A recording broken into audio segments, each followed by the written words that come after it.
Okay, I'd like to call to order our council retreat of March 2nd, 2023.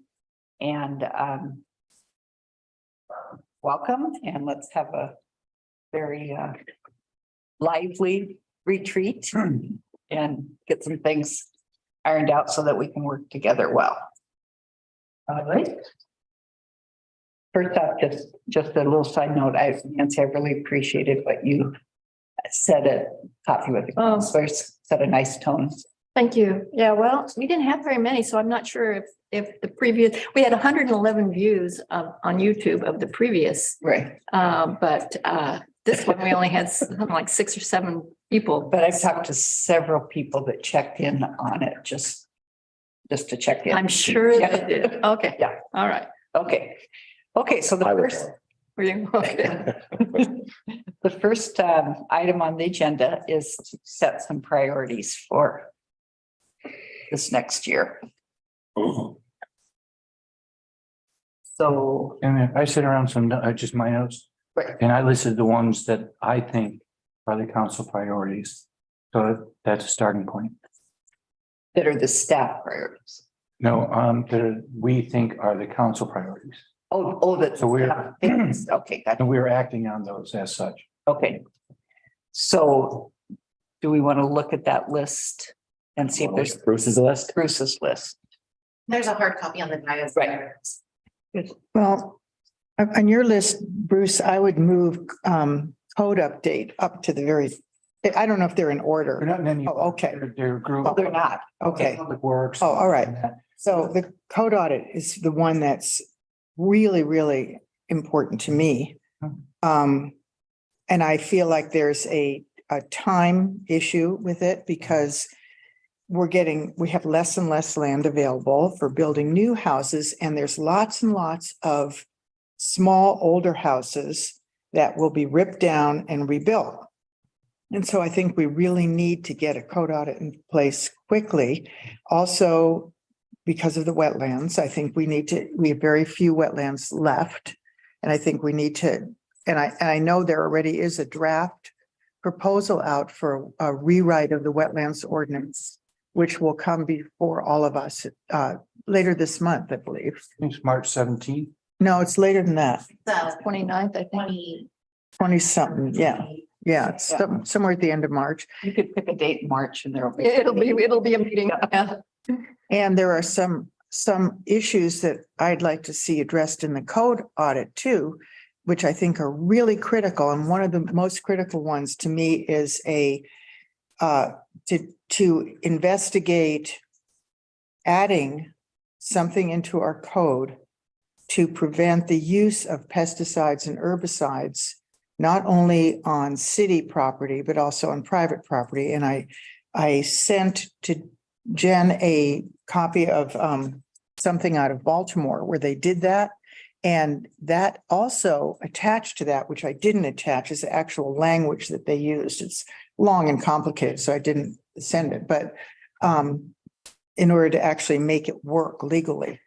So that's something that's really near and dear to my heart, both of those things. So a question I would have of all of us, sorry to interrupt you, is do we want to make a list of priorities, or do we want to rank the priorities? Can I just comment on that? Sure. When we get, a planner back in, there's nothing on this list that isn't full speed ahead. Oh, Because you're constantly funding, we're having meetings, the COEs, all those kind of things. So these are all moving forward. Some of them are more esoteric, like long-term rate stability, that kind of thing. Every time we sit down and have a budget meeting, that's something that we'll stress. So I don't think that there will be a difference. For example, if the code audit was made the top priority, I don't know if that would make that much of a difference because it's in one department and the other items are all in other departments. So we see them all, we see these all as like one. Now, where I think we would have trouble is if things started getting put in And calling them ones, like maybe, a sidewalk repair, out in front of City Hall or something, and that becomes, our top priority. That's when we really get messed up. But right now, this is a lot of number one priorities. And you get too many more, and then all of a sudden there are no number one priorities, so no top. So I don't think it's necessary for you to say that City Hall or something, the water resiliency is more important than Cannon Beach Elementary. I agree. Yeah, I think all these are really important. Yeah. That just is the one that I'm the most Sure. invested in. Right, and even though we don't have Jeff, we're continuing on to try to sort that out. Yeah, I really wanted to second that Oh, with okay. Lisa's comments. I think I might be coming at it from maybe a little different direction, but I think that we talk a lot about housing issues and lack of middle housing, and we're not doing anything about it. And I don't know, I do start to get worried if we're talking about waiting until somebody else comes on and gets trained up, and so I don't know how best to address that or how long that's going to take, but I think there are a lot of things in the code audit that absolutely are top priorities. Lisa mentioned wetlands. For me, it's incentivizing the creation of middle housing. But also the whole parking requirements, especially downtown, which is another agenda item. Those things to me seem very important. And then I would add, there's no transportation system plan in here at all. And I feel like that's, we should be making that a priority.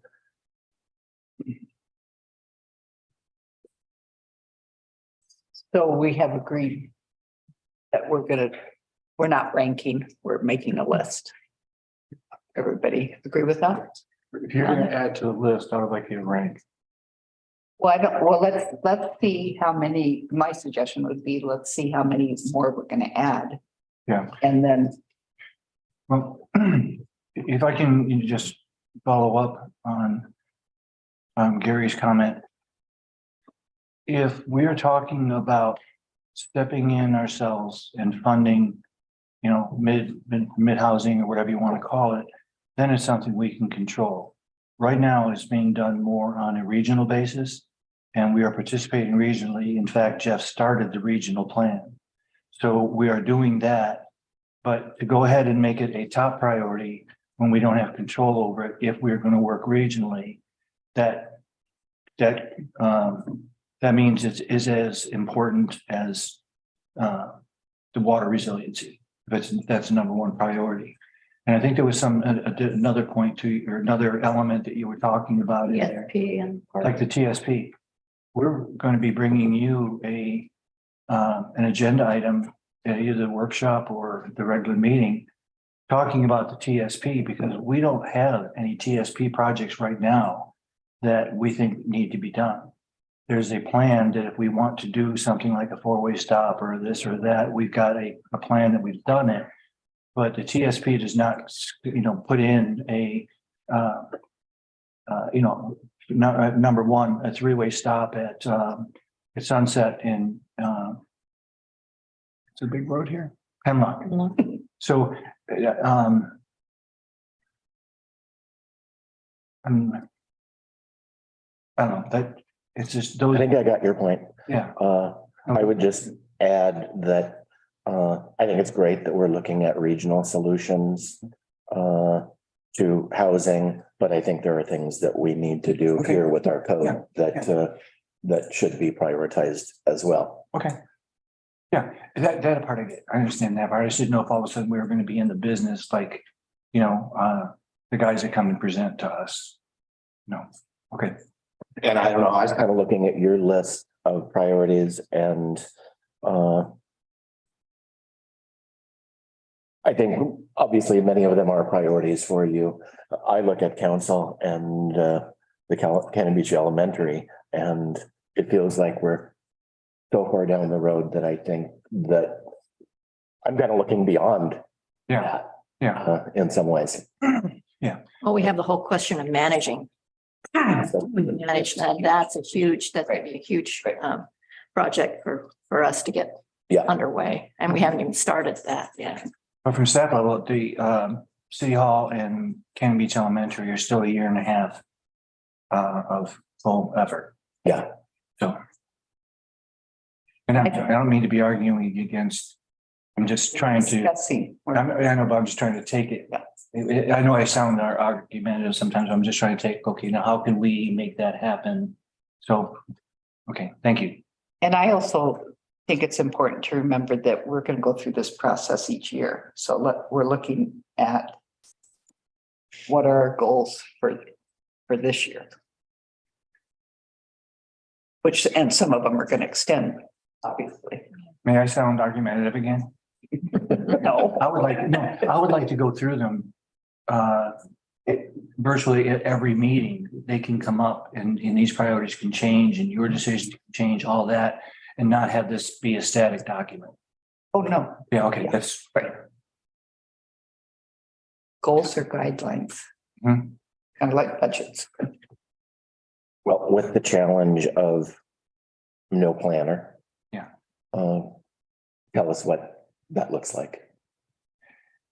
We have advertised, I think we received 2 applications. I have a source that is going to be helping us, is very active in the state as a planner and knows people that might be ready to move, that kind of thing. And so I expect we'll start to see some things from them. And we'll just I don't know, we'll just keep pushing on it, but last time I think we were a year and Astoria was just a year. So we're looking at, you see, we got top priority and the next priority. The next priority is to keep everything going until the planner comes. It's ahead of the priority of hiring the planner because we got things in the hopper going. So Are you looking mostly in-state or are you looking out of state as well? national. And it's been posted just this week, right? Yeah. So, And it's in the American Planners Association, which is where we got Jeff, and also League of Cities, those kind of places. So I think that means that there's going to be, in the meantime, there'll be some extra work for both the planning commission and the council and staff, and, we have good resources within those groups. So I think, until we get a planner, I think we can definitely keep going. I think we can be ready to hit the ground running.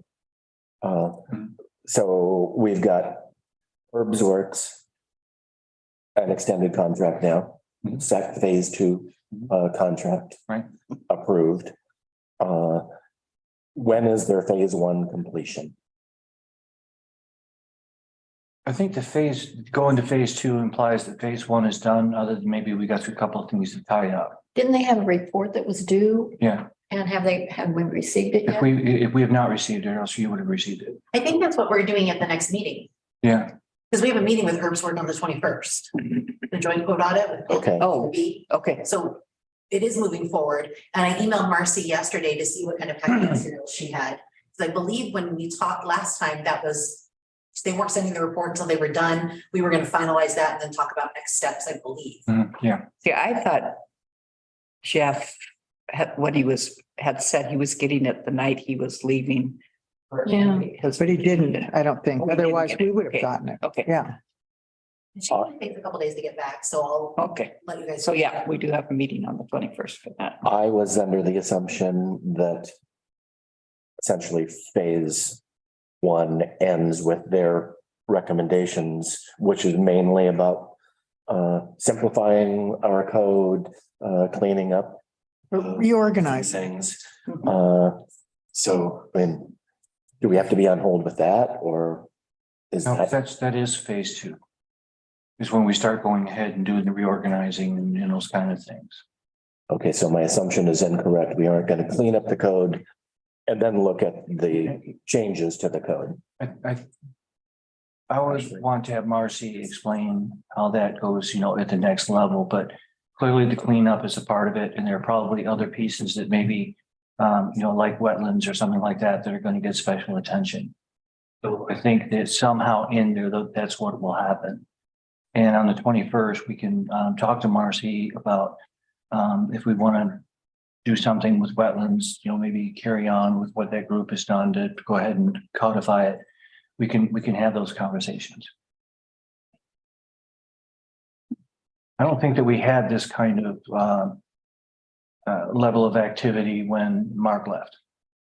When It what? seemed a lot quieter when Mark left, and he was able to kind of stay around. We were able, it was a softer landing, but this one with Jeff leaving state. I didn't know he was going to Transylvania County.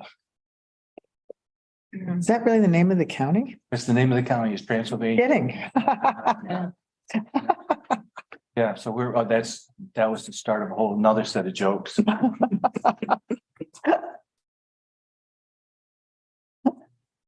My goodness. So Brandon, do you have any words of wisdom on the priorities? Do you see anything that's missing or? I guess I took a different view of it in that, I'd kind of like to see what comes out of the meetings. And, traditionally, we've not done the best job of following through with what we stated our priorities as, and I'm not sure whether that will continue or not, but it would be helpful to me in order to, I already gave my order of priorities for the topics that we're going to discuss, but I'd kind of like to wait and see what comes of our discussion over the next 2 sessions in terms of actual priorities. Nancy? Does that make sense? Mm-hmm. Mhm. Okay, To me? all right. So basically, what is the question? I'm not really sure what your question is. Is when you look at the list of priorities that the staff has showed us, is there anything glaring that's missing from that list? Not really. I think we have our hands full with just the top 2, the top 3. I think the code update though really should probably be up among those very top, because it's like everything that we're doing depends on that code update. And I guess my question is how fast can we get through that? Because we really need to focus on that, not keep putting it, we're not putting it aside, but we're not working on it really quickly either. And I would like to see us put a little more attention to that, if it's possible. If the consultant can work any faster than it's working. It would be nice to me if we had more of a, I'm hoping we will after the next meeting with HerbWorks, if we have more of a working relationship with them and a dialogue with them, because I sort of feel like they're off here doing their thing and we're sitting here. Waiting for them And to. yeah, and I just would like to have a much more open conversation with them and let them know that this is one of our top priorities and we want to get moving on it. And I understand that the code as it is now is really disorganized. You look over in this section for something and then it says something different than another section.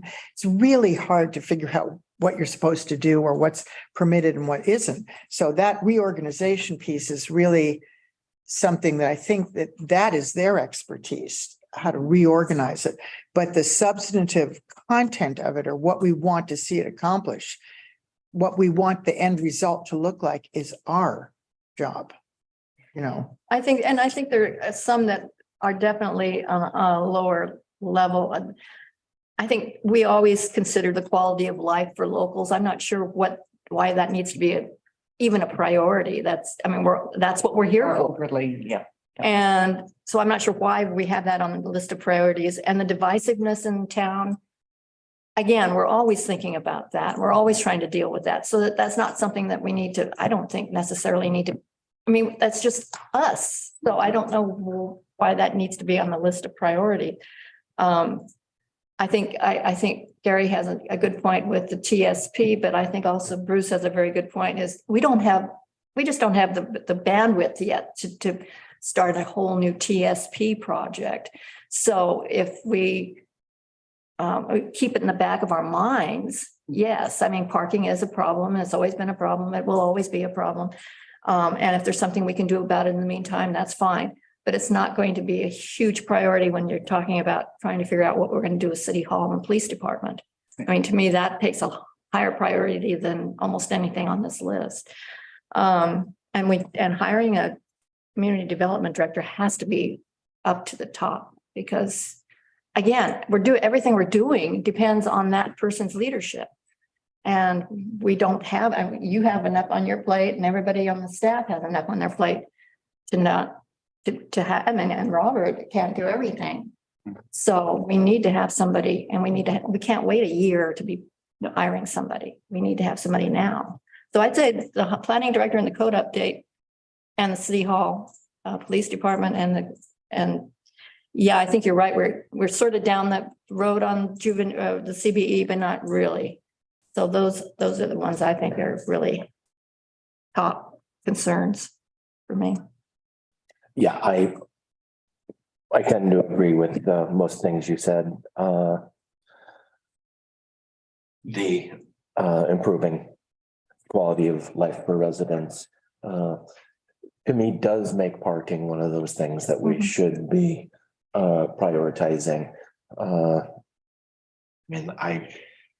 I keep hearing about parking and traffic flow, and I think there's some reasonably easy things to do that we should be looking at. And I mean, otherwise, we're not going to address these things for how many years?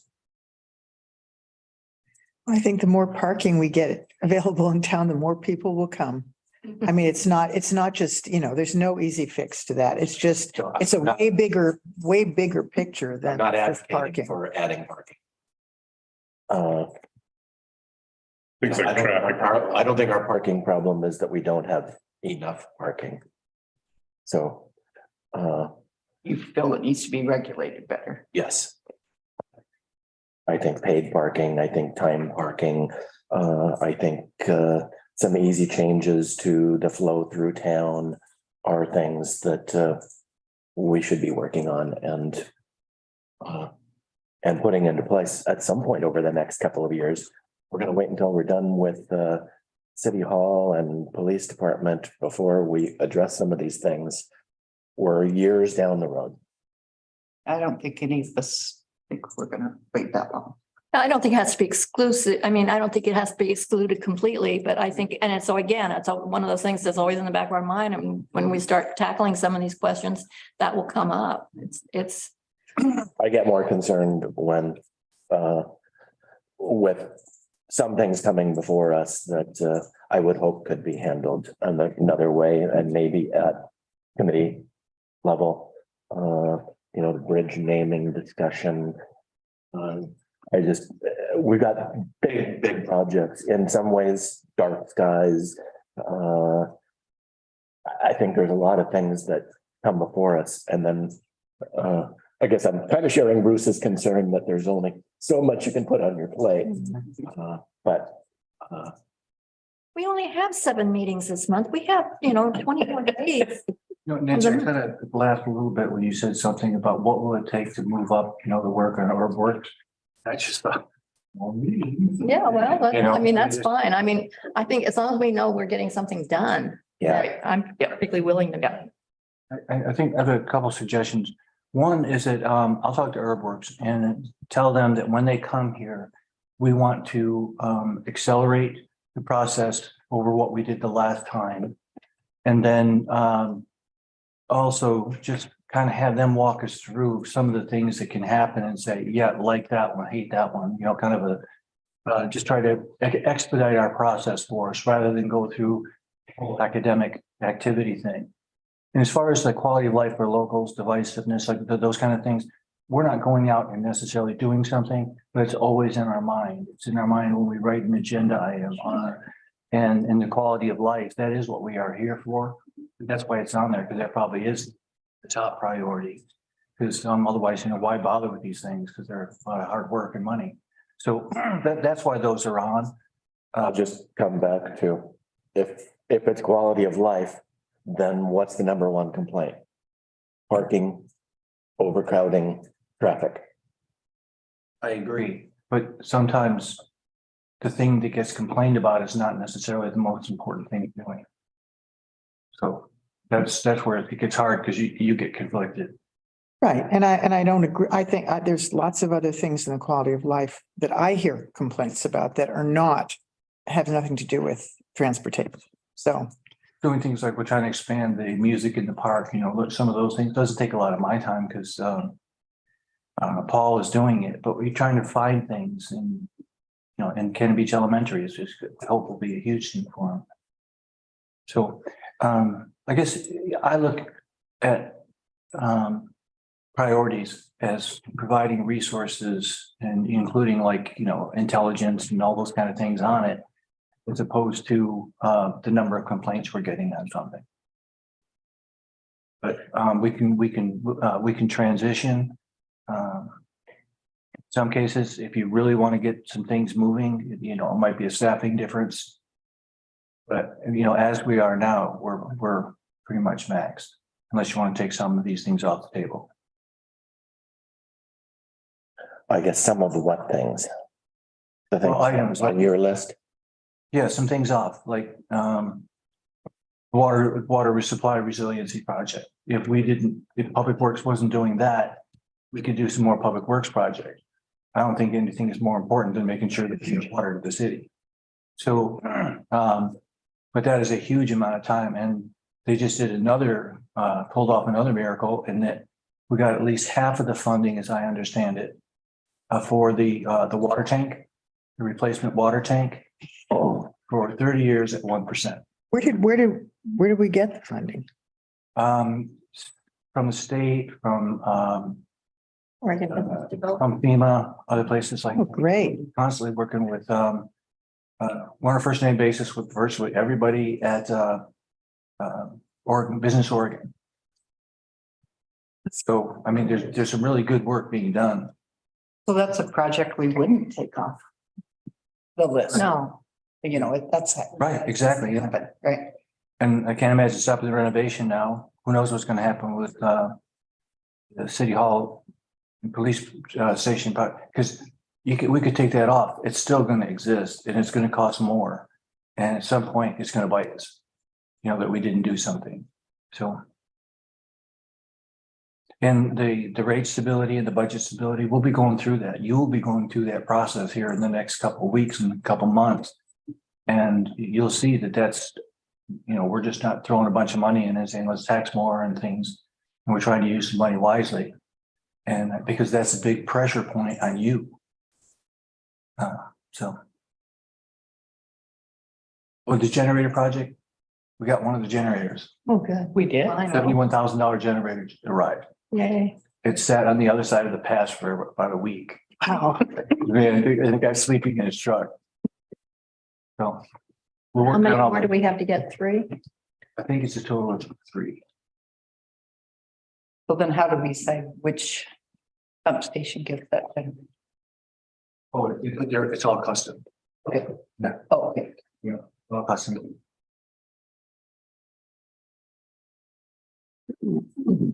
Okay, so the way I'm hearing it, there's some underlying priorities that of quality of life and having people get along and that kind of stuff that will always be our priority. But if we were to answer the question, what our top priorities are going to be, it's going to be CBE, the police station and city hall, hiring the community director and the code update, and that's not in any order. The water. And the water. supply And the water. resilience. And the water. So that's our big 5, keeping in mind that all those other things are Always in the background. always in the background. Yeah, but from my mentality on this, when I'm looking at it, short term, LUBA and circuit court cases are very high priority. We don't want the court writing our code. Right, but those are almost We don't have. out of our any control. Those, Yeah. Yeah, Well, no, Yeah. well, But when they happen, we're going, that suddenly will become our, what control do we have over those that you see, Bruce? responses. oh, Our responses and actually starting right at the time of it going through the process. understanding that we're in a more of a litigious environment now. That when we're making decisions, we have to be tighter on what is in the code versus, preferences or something. All those things have to stay, but they don't all happen at the same time. I mean, that'll happen at planning commission and council. And then after that, it all stays with the council while Bill is taking us through the Right. the other parts of it, but it's not a priority too. But even if our code is completely legal Right. and meets all the criteria like clear and objective, et cetera, that's not going to stop people from suing us. It just isn't. It's not going to stop them from suing, but it puts us in a better position to defend. Well, we've been pretty successful at defending recently. I agree, but to where, I guess my mind goes with this is, would you say that that's now a priority too? No, Because- everything goes back to the code audit. Yeah. Back to the code The audit. code is solid and people still want to, we can't stop that, and it's going to get more litigious. I mean, it's happening nationwide. People are left and right, even things that have no legitimacy, they're still taking them to court, and I don't know how well, that's another subject, but anyway, I just think that if our job is to make sure that our code is rock solid and that when it is challenged, we win. In terms of responses, I guess I'm a little bit concerned, and I also have a question. Who's actually responding? I think it starts with us, and if we don't have a community development director right now, and it's all on Robert's shoulders to respond, that's a heck of a lot of work for him. I don't, if we were to have something like that, I don't think it would be Robert. It would, first of all, it's going to be primarily Bill, Okay, and it's going to be the record is what we'll be defending. okay. And So when I'm thinking of in terms of work related, work for the staff, it really kind of is out of our hands. It's mostly Bill that's going to have to be the one that represents us and responds, right? Isn't that well, what you just said? the director would have a very big role. I would say. So then we go back to one of our priorities is hiring a community development director. But actually, to me, the priority higher is, yes, getting one, right? Yeah. Getting through. I would definitely like to see, I'm gonna say middle housing be on our list of priorities. Some of that can be, obviously some of it's wrapped up in the code audit, but it just feels like something that we need to prioritize. Gary, what you're saying, would that be trying to make it easier to build middle housing? Or are you talking about providing middle housing? Incentivizing middle housing. So a lot of it would be code audit. Okay, and so that's another thing that we talked to Herbworks about. So that's a top priority in that particular priority. And again. Doesn't become its own. Yeah. Yeah. We just keep coming back to that. Yeah. Well, it's happening everywhere. I mean, the whole country is having the same problem. Yeah. Trying to provide middle housing and Right. we're just part of it. We have the same issues as everybody else. And where, They're exacerbated here because we don't have the buildable land Right. that many communities do. It's even worse. It's worse, exactly. Right. And that's why the regional approach. Yeah. Is a really good Right. route to go. Because regionally there is some land. but to Gary's point, there's things that we could do to try to you would have to incentivize probably by profitability. And I don't know what that would be, smaller units or whatever, but that's the kind of discussion we can have with Earthworks. Yeah. It's kind of, possibly even outside of what the current focus is or the current contract, so we can make sure that that's in there. the things that are there, it's not just organizing it, but it's also pointing it in certain directions. So that'd be a good idea. Yeah, I just feel like we need to be approaching it from every angle possible. Sure. And, you know, it comes back to hiring a planning director. Where are they gonna live? Yeah. You don't have to answer that, even if you have the answer. I have the answer. Your Okay, basement, huh? He's gonna live in your basement. Somebody's already living there. Well, they're gonna have to be close friends then. Yeah. okay, are we ready to go to the next? Do you want me to add TSP and middle housing onto that list? I think that's part of the code. Okay. Yeah, it's a sub part of the code on it. Sure. So we still got 5. And then you have to make, well, you have to make a decision too on what you're willing to sacrifice. In other words, are you gonna sacrifice the 2-story buildings and have, 16-story multi, I mean, Right. I mean, all those things come into play and you just have to decide where you're going to draw the line and how you want to do it. I'm disappointed right now that the nonprofit that was trying to do the work in Arch Cape is sort of put on hold. I mean, the county says they're going to come up with a process. I hope they do. Mhm. And I certainly hope they favor that idea. But there's an ideal situation where you actually have a nonprofit trying to do this, not to make money like every other developer, but because they really, it's a nonprofit attempt. So I sure would like to see, it'd be great if they succeed, maybe more, more nonprofits will be encouraged. Yeah, I think we probably need some bullet points under code update because it covers so much. Yeah, and we'll have those because Jenna's keeping Yeah. them, and I will be talking to Marcy. I just want to say something on that. This is a little about the code, I mean, the affordable housing thing.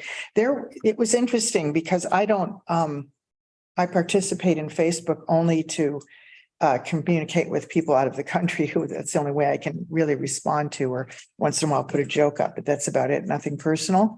But I did notice that somebody had a thing on Facebook about the Planning Commission in Cannon Beach and how terrible it was that they did not support workforce housing because they turned down the project on Spruce Street. And it's actually somebody who is applied to be on one of our committees. So it really bothered me, to see that there. And I didn't respond to her because I learned my lesson. Don't ever respond to anyone on Facebook. That's really a mistake for me. But I did respond to her very, clinically. Because I thought there was a real misunderstanding of what the Planning Commission had done. I wasn't on the Planning Commission when that happened, but I know what the process was. I was following it really closely, and it had nothing to do with not wanting workforce housing. It had to do with they wanted more workforce housing on that project, not less, and that's why one of the main reasons it was turned down. And I just thought, it's really odd how things get so convoluted. People get these weird ideas. And then there was an article on the Daily Historian about it saying Cannon Beach turns down workforce housing. Well, someone on Planning Commission tried to set the record straight on that and didn't succeed. So, I mean, so I think that then you have a perception that we're not in favor of workforce housing, which is completely false. It was made up by, a reporter who wrote in a certain way, and people took that to mean thus and so. And then we end up, having a Planning Commission who's against workforce housing. I mean, so all those things, those things are things we're always going to face. And, all we can, it's just, I think everybody on this council wants to see workforce housing, and everyone on the Planning Commission. There's a proposal to provide some, I don't like the term workforce housing. I know we had public comment about that because it so often makes you think about Working for a living? or low income. No, I'm talking about middle housing, Well- people who are working for a living. I don't think workforce housing is derogatory. But it's, people who are professionals even are having a difficult time finding a place to live. So we had a proposal for a project that added workforce housing. Planning Commission wanted more, so nothing's happening. That's where we're at. Right. Well, Well- this is a discussion the council's had previously and I've brought this up several times. That we've had a housing study done in the past. They made recommendations. I tried to bring forward some of those recommendations. The council wasn't in agreement with it. And it really points to what Lisa's speaking of in that. In order to get this housing, density is a key to it. In order to make it profitable. And I know that's a big, no when people hear that. But the reality is, if we're not willing to give somebody, accommodations to get that density, the projects in all likelihood won't move forward. And I think the Planning Commission's decision is a perfect example of just that. And I That we're am somebody that increased would like to look at, especially if a property is going to be deed restricted in order to provide workforce housing, I'd be willing to trade density for that. as I would. But I don't think that's why the planning commission, with that particular project, they wanted, I think it was 5 larger homes. Mhm. And then was it 8? I don't remember the numbers, about 8 workforce housing units. And it was also, there's a wetlands on the property. Mhm. So that's a big trade-off. And if they're going to do a trade-off like that, they wanted, or some of the members wanted to have the houses gone and make it all workforce housing. So they actually wanted more density on that property, not less. Okay. And they wanted, and were willing to make certain accommodations to see that happen, that ordinarily they wouldn't be willing to make for single family houses. That, because the house, it isn't zoned for residential, that property isn't. Mhm. So that, they were willing to do to do a conditional use, to do variance, do all the things necessary to, if it had been a project that was really going to benefit the community, but 8 units wasn't enough Okay. to make it worthwhile. I'm So, sorry if I missed yeah, that. so the trade-off wasn't good enough Mhm. for the planning commission. This is how it was explained to me. And so, And that's very accurate. yeah, and that's I what they think turned it down. 8 is better than 0. Well, not necessarily. It depends on what you're willing to sacrifice for the 8. It's a wetland, or there's wetlands on the property. So, and do you really want, 5 new big residential houses in commercial? You got to think about all the things. And it was, maybe they played a hand and their bluff was met and no subsequent application came back. I think they were hoping that maybe they'd come back with something with more workforce housing, but that didn't happen. And who knows why? Maybe it will in the future, maybe it never will. I don't know. I don't know the applicant at all. I know of them, but I don't know anything real about them. Aren't they the same applicant that Yep, wanted to do the yeah. Fernwood? I just know rumors about them. I don't know who they are. I really don't. I've never spoken to them. So, Forest Lawn. yeah, it's just, so that's why I was so upset by that article in the paper, because it was so misrepresented what the real motivation was. If you're going to do something like that on a piece of property like that, it better be worth it. And they didn't feel like 8 units and 5 houses or whatever it was worth it. I'm not even sure this is a discussion to continue. I know, we could be Having- here the rest of the Yeah, time talking about right. it. Yeah. They denied it based on change of zoning. Was that? No, that was one of the things. And it's a wetland overlay lot. So, but the wetlands are confined to a certain section of the lot. The ditch. A little farther in than that, but I've walked it 100 times. Yes, please. Can I just try to wrap up on the priorities? I thought I was trying. Yeah. Well, I know you are, I know you are. Go ahead. Yeah, please. That there are, that these are the generic top priorities. And that we recognize that there are sub priorities underneath these as we go.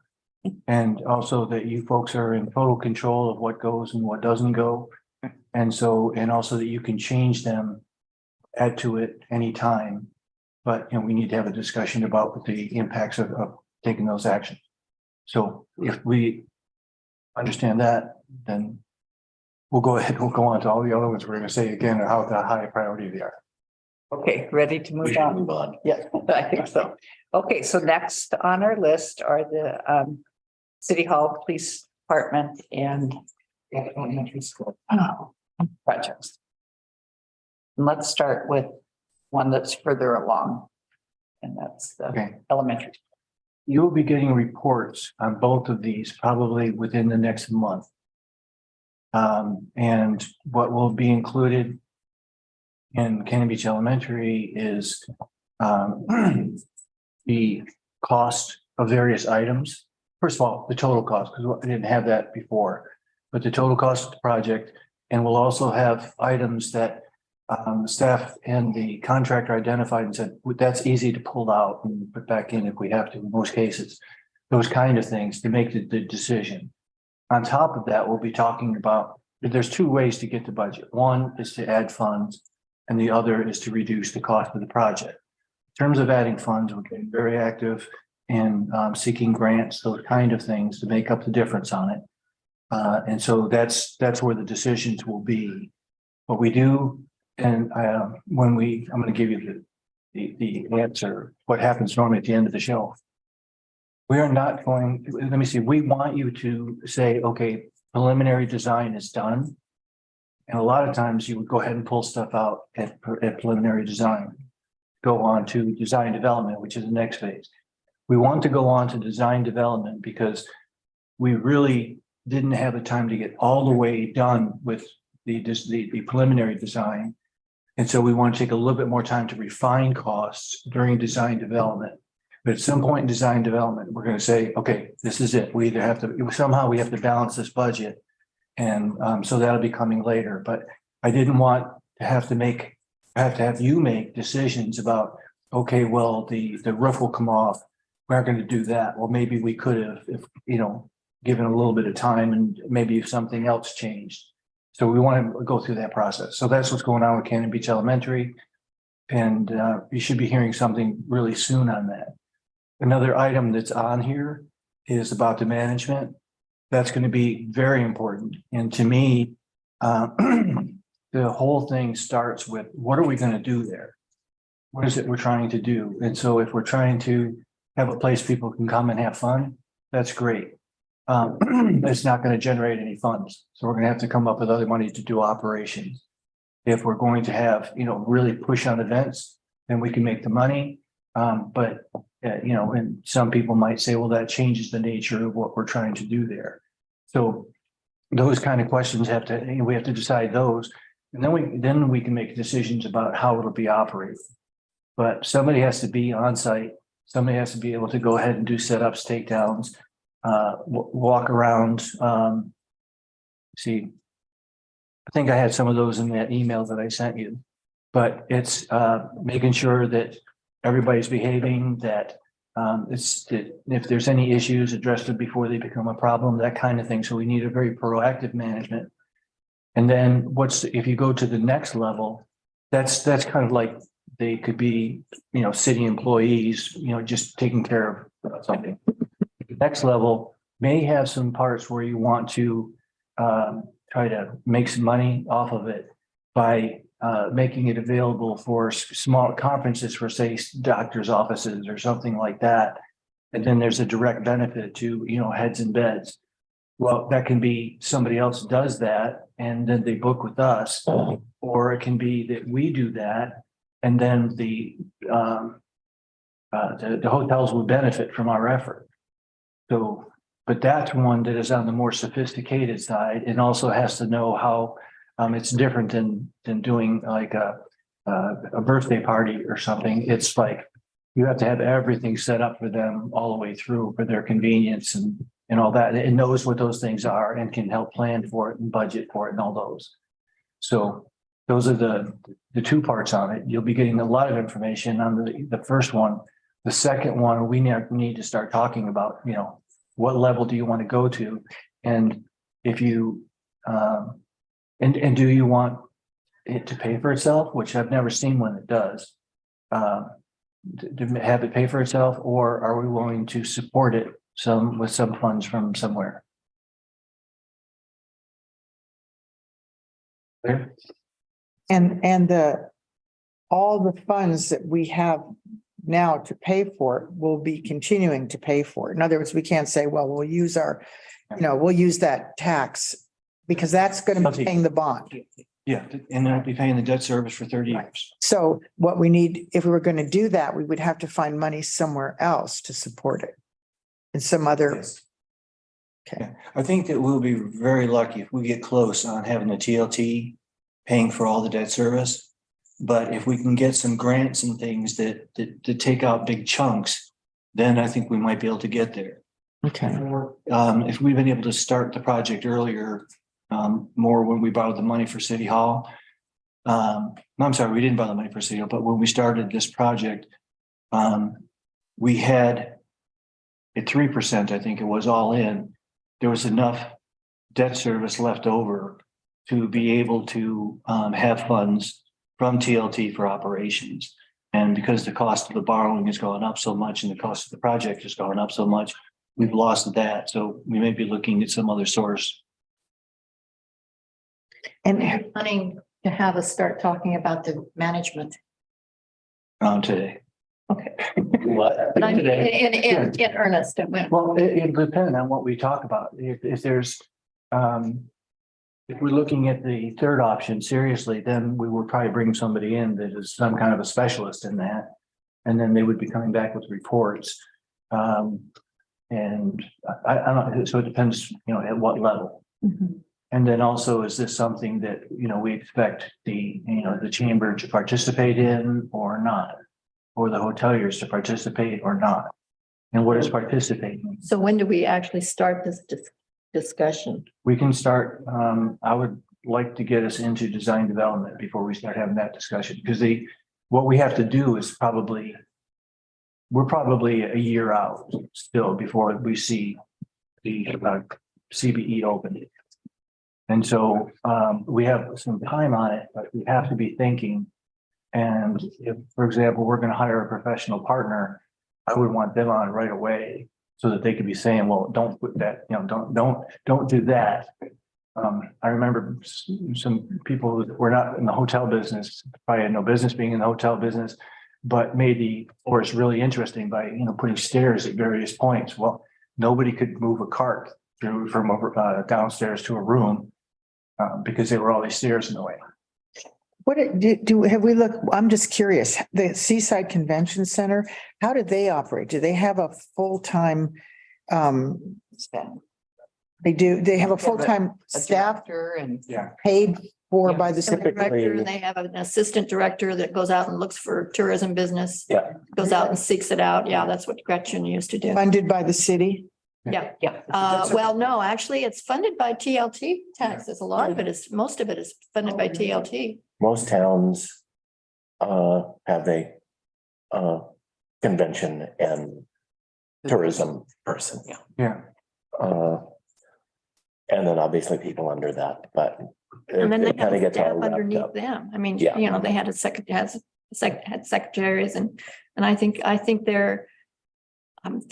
have, I don't know if they have a full-time catering staff, but they have, you know, good amount of time catering staff. So they spend a lot of money Yeah. and I can't remember what their budget is. I used to cover that, but I want to say They also make in the some pretty good millions. money. Yeah, I want to say like $3 million or something. I mean, wow. pretty Facility, operation. it is a different purpose. Yeah, it's a completely different thing than It's what, not used as a community center at all, really. no, And that's where our conversation needs to start, Yeah. is how it's going to be used. yeah.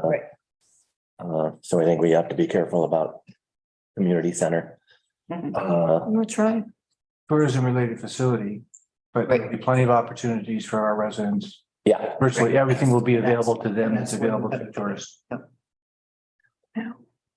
yeah, and some of, I think how we decide it's going to be used will determine if lodging tax dollars are suitable for it. No, I think we are. What we're putting together is going to attract people.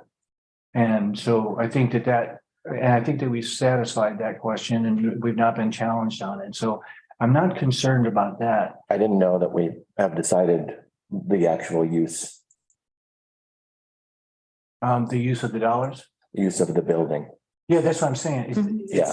We've asked for it, but and we kind of know most of the stuff is just going to be walkthroughs and activities on the green and interaction with the water.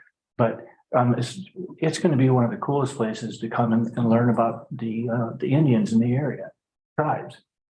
And I think that historical tourism will be, a big part of it. I know when I was talking to Jim over here at Icefire, we are in such an incredible position to try to do something with birders. People that just love, birds.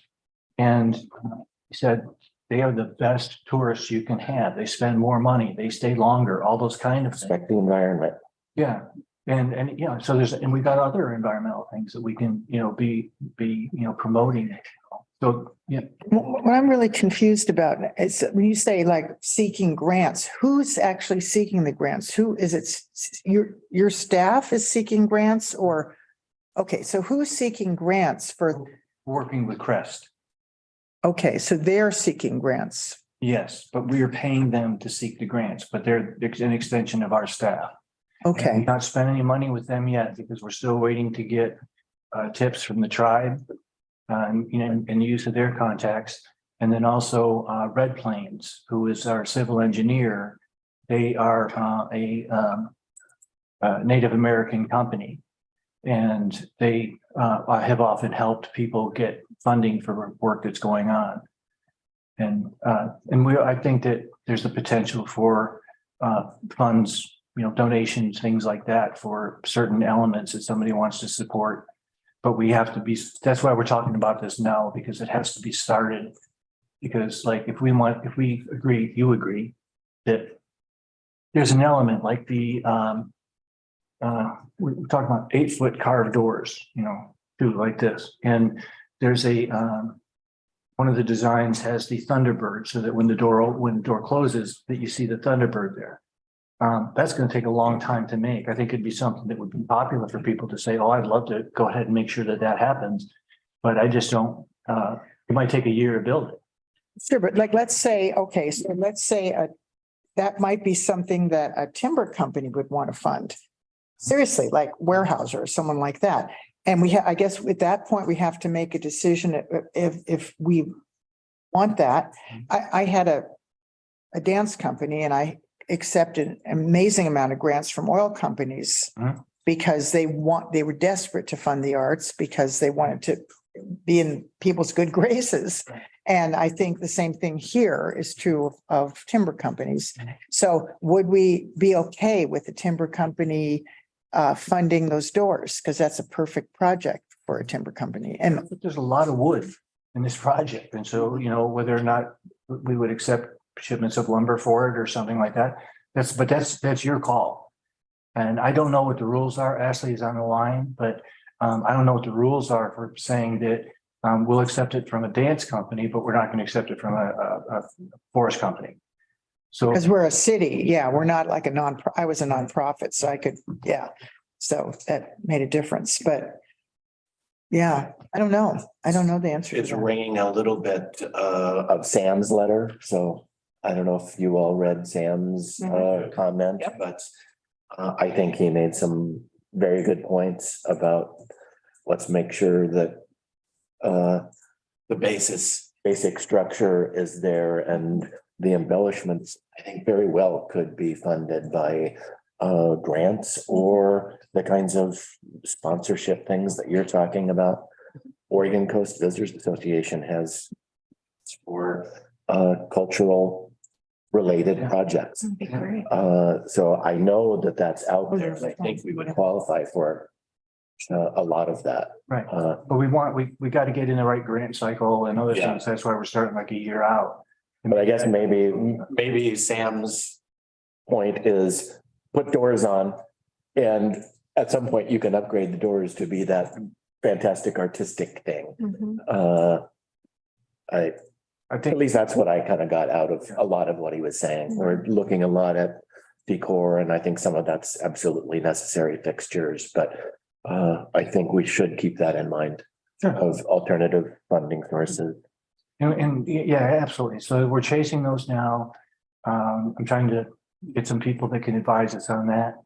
And so it's not just the design. Well, actually, it is the design and all those things, but it's like, okay, now what do we want to put in and who can help us with that? Is that one that we have to do ourselves or not? And so that's like a whole nother level of art on this and trying to make these things happen. But things like the wall with the pictures that they had, you know, I mean, that has to, that can't, I mean, I don't, that has to, the wall has to be built to accommodate the pictures and the lighting behind it. So you have to have that happen in the beginning. You can't just go back in. I mean, I guess you could go back in and tack it on, but that would be more expensive. So I think a lot of the design elements are incorporated into the structure itself. I don't think that, I don't know, but I don't think that the designer has designed a building that's non-functional. I mean, I was confused by Sam's letter. I didn't understand exactly what he was saying because I felt like I would trust, if we're trusting this architect, aren't we trusting them also to provide us with a functional building that has good bones? It's designed in already. Yeah, I mean, so, It is, what you're talking about is where it comes down this way. There's got to be a wall built like here. And so there's this gap. right, And that's what we're talking about, filling it with, and they've already come up with this, there would be kind of a little bit bent, if that's the right word, and then the light lit from behind. It's Right. like in my photographs. That's the kind of thing that we can isolate and say that costs $10,000, it costs $100,000. You know, would anybody want to support that? Those are the kind of things, or can we get a grant for that? So we're in that process now, as opposed to trying to run and pay for things later, but we got to get in their grant cycles. okay, I agree. I think that was one thing that was off about Sam's letter. He was using the example of an event going on in the gym, an event going on in the lobby, and events going on in all the classrooms. That's, And maybe that scenario doesn't work, Now that, but I don't That- think we have to worry about that. yeah, but if we did, it's mismanagement. Yes. Yeah, right, yeah, he made that point too. Well, either that or it's an event that actually takes up everything. everything. Yeah. yeah. So that could happen, but that would be, when we talk about what can we, or what do you want to do in there? That's one of the questions. Do you want somebody who's going to go ahead and be, you know, totally exclusive, private party, whatever? Not sure exactly how we could keep everybody out, but those kind of things, or is it going to be, you know, small scale to the degree that we can, so a family can come in and feel like it's their place? But that's a policy decision that you all have to make. I think it's going to be a combination of. Right, exactly. Yeah, I ran into someone yesterday outside the post office and she was talking, she's lived here for 30 years and she was talking about the school, how the gym used to have a Christmas party every Christmas, Oh, and you guys would remember that. Yeah. And then there was another, you know, there was all these great community celebrations in that gym and how wonderful it was. And I didn't know about that. So I was just, I was like kind of jealous. It sounded so cool. And Peter Lindsay was always a Santa Claus. Yes, that's what she said. And I just thought, wow. And Week was unbelievable. Yeah. and her eyes were shining about this building. Yeah. She was so excited about the fact that it was being refurbished because I said, well, do you think it's going to be used enough? And she said, oh, yes. And she started talking about those things. And that was really heartwarming to me. Community really loves that Yeah, gym. yeah, that made me feel really good. The gym is gonna be awesome.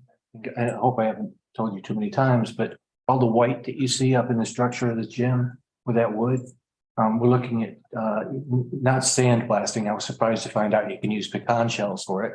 But anyway, but just take all that paint off and then get the wood, like just a little bit of the whatever surface it's developed over the years and have that. Yeah, whatever, yeah, but have that on so that the gym is even more spectacular when you look up, and then have a really cool floor that is good for old knees, for sports and all that, and just to go in there and have art laid out. And Nancy, what was the name of, or probably Brandon would know too, the name of the group that came in and it was kind of a school?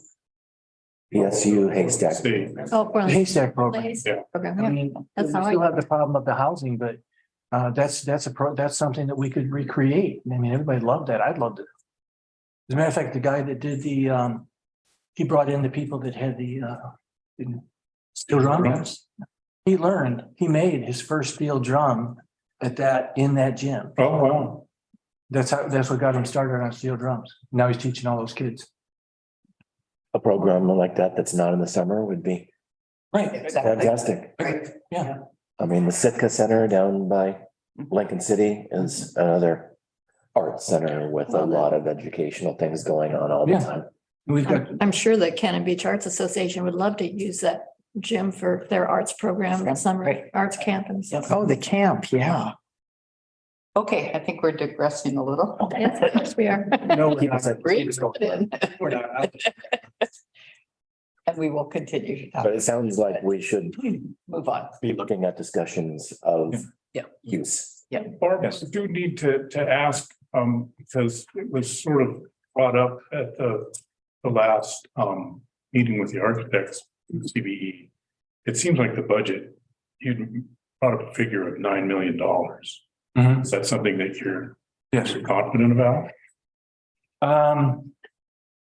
They're still working on it.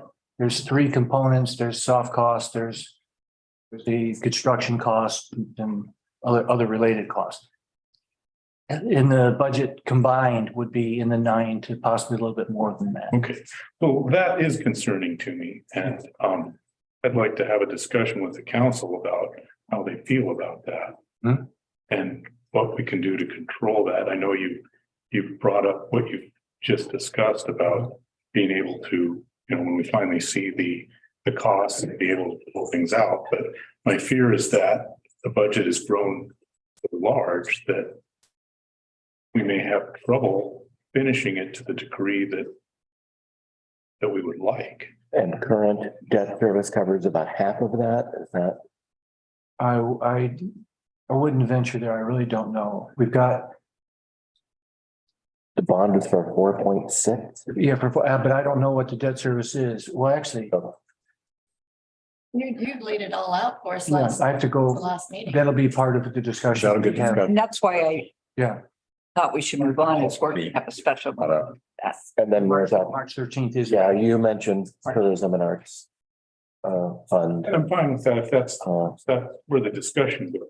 I just wanted to, for the purpose of the retreat, bring it up. okay. It is something we're obviously gonna need to Oh, absolutely. address. Absolutely. And I am optimistic we can get to a reasonable number we can afford and would be most of what we want out of that project. Okay, So it's just gonna have some hard decisions as we go. But Doable. yeah. Tourism and arts fund had Tap. maybe 100,000 extra, essentially, In that neighborhood, I told them that we might be coming to them. annually. We might be coming to them, and I used the number of $100,000, because of all the events that they want to put on. This will be bigger and more ongoing than any of those, and will support a bunch of those. And the figure $100,000 was not, nobody balked at it. And so I think that, we could look at it and say, see what kind of things is having that facility, having a particular feature, maybe it's the glass backlit, whatever. I really like that too. Versus a pie eating contest. What is it? How should we be spending that money? Because right now it's 100% in this location. Now we're saying, well, a little bit can come over here, but which is the best place for those?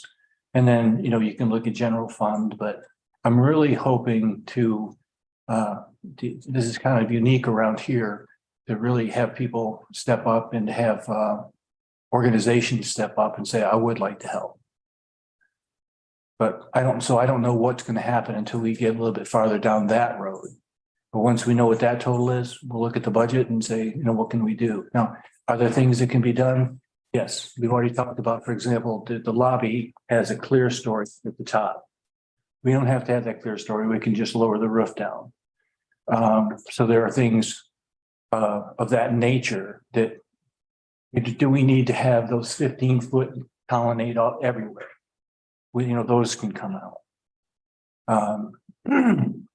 Anyway, but we're already working on it. But it's what was designed was what everybody asked for. So I think if you, I guess that's my point. I'm sorry to interrupt you, Bruce, Yeah, no. but it seems like we've backed ourselves into a bit of a corner. a bit, by, yes, soliciting all this, response for what people want. Mhm. And it has doubled our budget. Mhm. So now we're in the position of having to, possibly take quite a bit of it away. And I'm not sure if, moving forward, how we're going to, are we done asking for, contributions from outside sources? haven't even started. All right, not in terms of financial, but in terms of design. I'm not sure I'm following you. Haven't, Well, I guess what I'm trying to say is that we've spent this entire process seeking, submissions for what people would like to see in the event center. And the more that happens, the more our budget seems to be growing. Mhm. So do we have a strategy for moving forward where we just keep doing that? Or are we going to, effectively stop at some point, the architects take over, and then it's up to us to decide how we want to proceed in order to make the project manage the project with the budget we have available? we will reach that point. And what will happen is that we will be managing probably, well, the whole process, but we'll be dealing with what funds are available. And then the architect and the CMGC, probably more the CMGC, as far as the ways to get the construction budget in line. Mhm. And then we're trying to, so there's a middle. And the middle, I'm hoping to, if there's some decisions that the council makes regarding TLT, where more TLT becomes available, we can pay more debt service. If we get people that are doing donations or something, then we can go ahead and that's coming in free money. I don't know what you call it, but that would come in. There's still going to be probably a gap, and then that's going to have to be designed out. That part will be designed out, or else we can try to make arrangements for something to come along later. Okay, So that's how I see it working, but the idea of having to try to make up that middle amount in terms of the money coming in, and when I'm saying the middle amount, that's the part that would be for grants, that kind of stuff, that we're just getting started, and I've not done that before, and so that's why we got Crest involved. Crest is involved also in researching, and I push Dick every time I see him, get some grant opportunities, that kind of. But what I'm saying is I'm looking at that process. I'm optimistic that we can come up with a really good project with most of what people wanted. And so I just don't want to I'm trying to stop myself from overreacting, saying, well, that's gotta go, that's gotta go. And as, I agree. I don't think we're at that point, but I'm just to voice my concerns because, you know, it's the industry that I actually have some expertise in. Sure. And when I see budgets starting to grow to a point where they get much larger than anticipated, what I also know is when the construction actually happens, budgets oftentimes need to grow with that. Mhm. So I feel like we've got several things working against. This is a case that we'll have to, the funding will have to meet the budget for the project. But I don't think we're at a point yet that I would say that the budget has grown. We've not known what it was, and we've asked for input from everybody. And based on that, we've pulled together a project. And so to me, this is the base budget, and we'll be working, if we have to work, it'll be backwards. We'll go out of our way, other than contingencies, which are necessary to fix things that we didn't realize were broke. But essentially, I'm just saying that in my mind, we could make that work. And I think that the budget will only become less because everybody's already made their statement about what they want to see in it. We're accommodating that. So it's a process. It'll be, I forgot what word I used the first time I wrote my notes, but I took it out. But it's going to be a very unpleasant time going through that part of the process. But it's necessary to get to where we want to be. And I'm totally agreeing with everything that you're saying, Brandon. I'm not questioning anything. I'm just saying that as an organization, we need to hopefully have the confidence that, you know, this is the group that can pull it off. Well, I certainly hope so. Me too. I just think it's a lot more difficult to, you know, get a project completed when you're having to take away more than you thought you'd have to. Well, I agree. There'll be people who'll be disappointed, all that. I just don't know another process. You know, if we'd started like at half of what, I mean, we could start, we got $4.6 million and finish it, but it won't be anything like what the project is that, you know, we've pulled together. If we can find some additional funding like we did potentially from TAC, that's a big deal for $100,000 in debt service. I completely agree with that. And then there are things that the architect and the CMGC, which is why we went that route, are already working on things that could make a difference. And then try to find additional funding to that. Well, as you've just stated, I don't disagree with anything you're saying. I just want to voice my concerns. Sure. I share that concern. Okay. I think we all share that. Yes. But I have confidence that we'll make it work. Or can I just get up and move around? I just need to use the restroom. Okay. We're gonna decide stuff while you're gone though. Yeah. Okay, we're ready to go on to City Hall and the police station. Yes. The meeting that we were talking about, remember the date on the City Hall? That's like April 5th or something? April 5th. I think it's April 5th. We'll have a similar conversation, only we won't be as far along in the design. But we will have a preliminary number as far as what we think it's going to cost. And the costing is City Hall here. Well, City Hall here, police station someplace else. We don't think that we're going to be able to get, it'll take a long time. We think that there's enough room in the law or enough nonsense in the law that we could make an argument. But I don't know if we want to make that argument. Are you saying an argument that it doesn't have to be level 4, is it? For the tsunami. And that the police station doesn't have to be level 4? Or that both don't have to be? The police station. Okay, and that argument would be based on what? That. Anything we do is better than what we have now. No, but would it be based on that the possibility of a major event here is so remote that we would not have to bring it to a level 4, or that we don't have enough, buildable land, or what would that argument even be based on? Okay, it would be based on fact that decisions are made to what's called buy down the risk. And if we are going to be required to be ready for a risk of a category, a 9.0 Cascadia event, there have been Cascadia events that resulted in tsunamis 18 times in 10,000 years. So that's what the risk is. And then by spending money to go and get away from that risk, one of our problems is it takes us out. It's not unsolvable. It's not in the urban growth boundary, but it's pretty much outside of the city is the only place that we can find. So the police department will be out of our city in limits for all intents and purposes. And we're moving to a slide zone. So we're eliminating the possibility of the dealing with the slide zone here.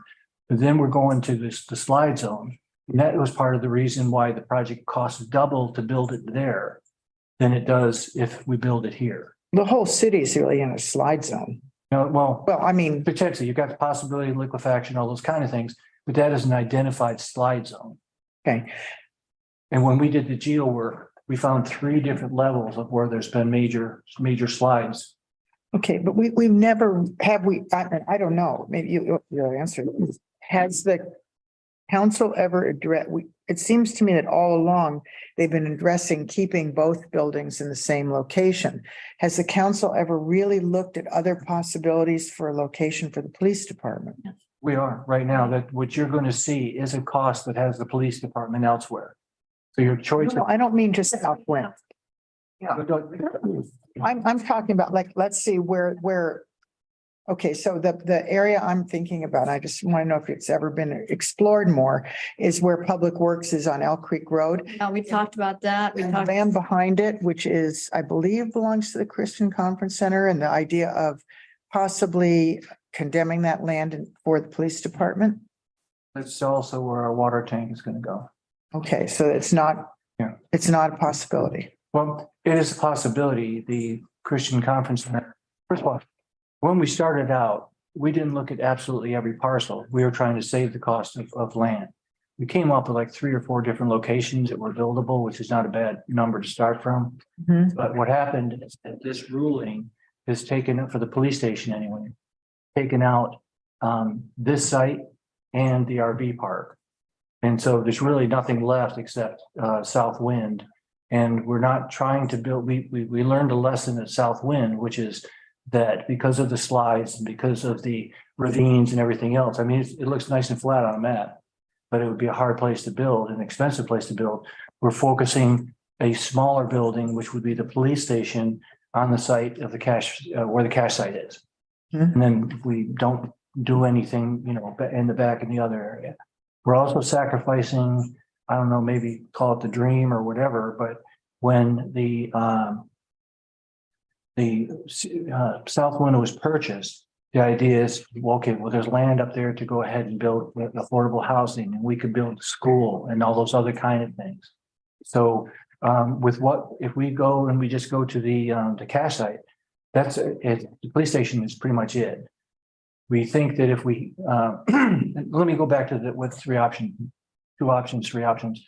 One option is we go ahead and make our argument about having to move to a slide zone and out of the city, all those other kind of things, and we build the whole city hall here. We're not optimistic. The next one is that we build what we can, because people said they wanted to have the city hall here for walkability, all those other kind of things, but we can't have the police station, so we'll put the police station at the cash site. Another possibility that we're not really investigating, unless these 2 really don't work out, is to do the full build out at Southwind. And, we're almost creating Cannon Beach East. If we're going to do that, we're kind of opening up that whole area. So those are what the prices are that you'll see. And those are the only, okay, and I'm just thinking in terms of just the police station, if it was to be separated, the only possibility for the police station as a separate building is Southwind. No, of the properties that we own, that is true. Okay, but Why does it have to be a property we own necessarily? Well, we could, I would say that probably the cost to buy a property for the police station would cost almost as much as the police station. Really? I mean, if you think it's many single family lots.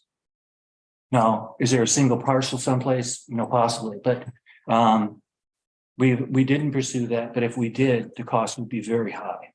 We Okay. did try. Pardon? We did try. Yeah. I'm sorry. Trying to purchase rights for camping. And unfortunately, the family was unwilling to Oh, to sell okay. the property.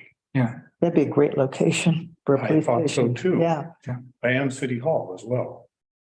But Yeah. it didn't pan out. And to Bruce's point, and I'm sorry if I missed some of this, is that obviously we don't want to put an oversized building in the RV park. right. You brought that up. And the other thing too, with putting it near where the Public Works building is now, there's a big overhead electrical situation okay. that goes over the. Makes it impossible. It's pretty difficult. Okay. And, The water tank situation, if something happened to the water tank, you know, the water. and just the police station itself at the RV site, it's not out of the inundation zone enough. You have to. Which build it one? To the height that, You'd have to build it. Okay. Yeah. Plus the neighborhood would be up in arms with all the sirens and stuff that might go off there. Like in this location, Lisa, I think we have to go up, like we built it back here in the parking lot. We have to go up 31 feet. Right. And 29 is the limit. And then we put our 29 on top. So Right. you're talking about 60 And feet. you'd have to do that at the RV site too. Now, well, I don't know if we have to go up as far, like we might not have to do the 21 or the 31. Each site, yeah. Yeah, but it might be 20, it might be 15. So you're already going to have something that's Moving over, yeah. Yeah. Okay. So we have looked at the Public Works site on Elk Creek Road as a possibility for just police station. no. There's no land there to do that. Yeah. So the public works yard takes up almost all of it. Right, It's a very high elevation. We have to use this road to be able to access the water tank. There are potentially, at the end of the day, might be 2 water tanks. And I think the only way you can get to that location is through Public Works. Or anybody would be going to the police station has to go through the Public Works property. And condemning would be way too expensive. Well, I think probably, but it's something we haven't looked at. But I don't think there's that many sites that we could do it. I mean, we think that the height of the property is right across from the rock that's for sale now. Roberts? No. Huh? Rock, No, what rock? You mean the agent? no, but on the the Oh, you're talking about the. Holland property. Oh, It's possible, but I mean, that's more than the project. That's what I'm saying that, $4 million right Yeah. there. yeah. But also it's not going to be an easy site because of all the ravines and things. right. Imagine be cutting down a lot of trees. just in concept, that Well, they're gonna anyway. Public Works site, Yeah.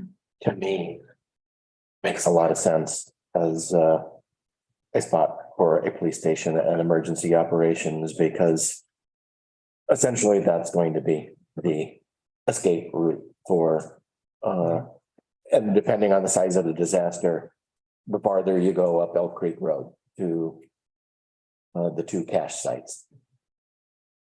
But you would have to move Public Works Yes. facility and move. How Where would about that- Southwind? It would be even more expensive to build public works at Southwind than it would be the police station, I think, because it's just more, it takes more room. I don't think it's completely out of the tsunami zone either. No, it's not. That would still be a height issue. Yeah, There's just I'm pretty one sure it place- is. I think that the one place in the RV park and it's out of it goes into the large t-shirt size, but you got to go past the XXL. So you got to build up. I don't think that the public works yard is that. I'm looking up. the Rick, do you know? Not the whole thing, only the back half. In the back half of, no, I'm sorry, of the public works yard. Yeah, only the very back portion of the public works yard is. out. Right, and that's actually access to the tanks and things. And it's possible to build an access from some property owned by the community center, the Bible center, the conference center, to be able to do that, but it's up ravines and taking out all kinds of trees, all that kind of stuff. City or the public works shares in the Excel, so it still wouldn't get you out of the, you'd have to raise it up. And none of it is at the cache site at Southwind. Cache site's completely out of everything. Just in a slide zone. Yeah, but it's in a. Well, not where this is. There's nothing really around it to slide into it.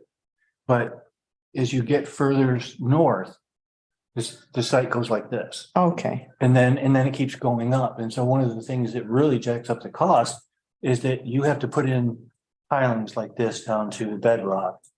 To do the foundation. But that doesn't do any good if you don't take care of this part up above you, because it's gonna go ahead and wipe you out anyway. So you actually go off site and start putting those things down so that that doesn't slide into you. And so that it just, and then, let me see, when you do the road has got to be stabilized, to a tremendous thing, because if the road disappears, you've got nothing, you have no access. right. And we do potentially have two ways out. We could come up with two ways out for the police station from the cache site. It's possible, and not near the cost of every place else. So if we try to do the thing you originally suggested, which is get some kind of a waiver of having it be a category 4, Mhm. which I assume would be from the state. Yes. What about waiting to see if when they change the law again? If the law changes, we may well be the one that would change it. We're on the cusp of being able to trying to do this. And I'm talking hundreds of thousands well, Millions. it would probably be millions of dollars that we would increase our construction cost. Because if the state has to be in session, first of all, we got to get somebody to agree. Then the state has to pass the law, the whole thing, and reject what they just did. So I think there's going to be a lot more, going that particular route. But it's not just us. The police station wants to add on to the police station or fire station. I'm sorry, the fire station, so that they can have bunks for the people that they're going to try to hire for. Right. They can't do it.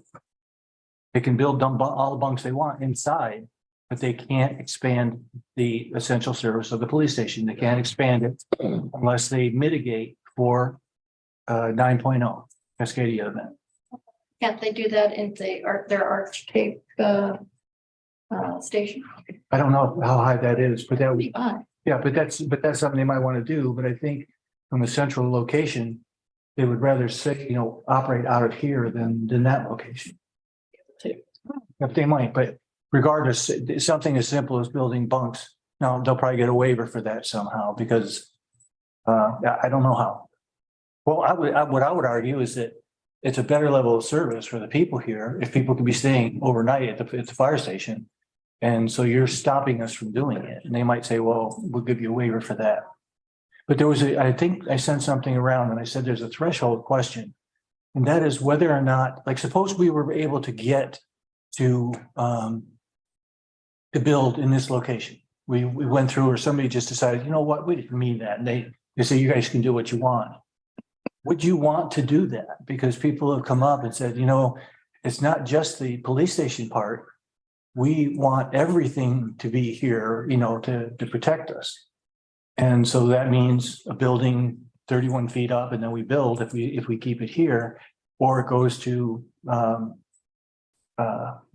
south. So there's a lot of decisions that have to be made, but that's one. It's like, if you cannot, and again, it's all risk tolerance. And so if you have no risk tolerance for a facility, emergency facility being here, then we have to go, there's no point in spending money on designing it and making these arguments and things. So that's what I'm saying. The first question really for you is, are you okay building the whole thing here?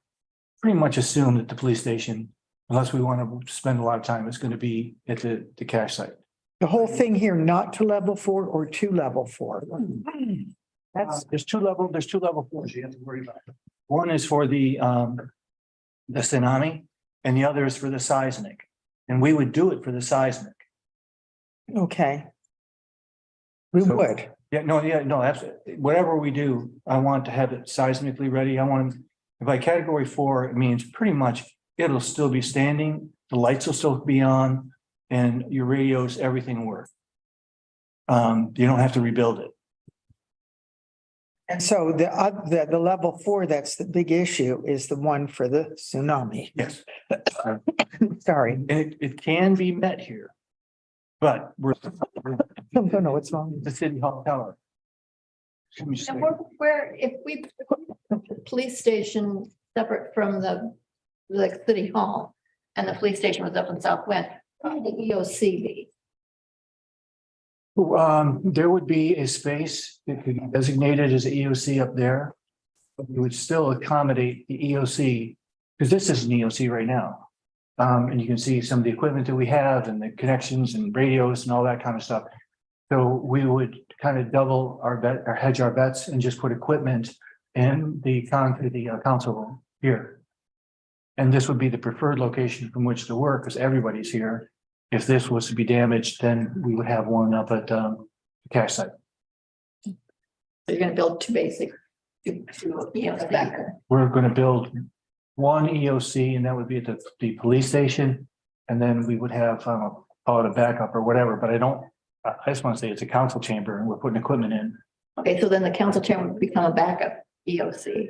I don't know if we want to, because we haven't, we will have, and this is me just trying to go ahead and make my arguments. We will have an EOC. That is our EOC. That Okay, being the police station. being the police station, but we have a council chamber here. And we are going to have a lot of the equipment that a police station federal would have. But I'm concerned that as soon as we say it's a backup EOC, then all of a sudden it's like, okay, well, you go ahead and move that up there with them. Okay, but when you're talking about, when you talked before about the EOC, you've talked about people being in here from FEMA and from Yeah. various other places and like, you know, the room being crowded and yada, Yeah. yada, yada. So where would that all occur? Would that be in the police station and on the South Wind, or would that be here at the city hall? It depends on the event that occurs.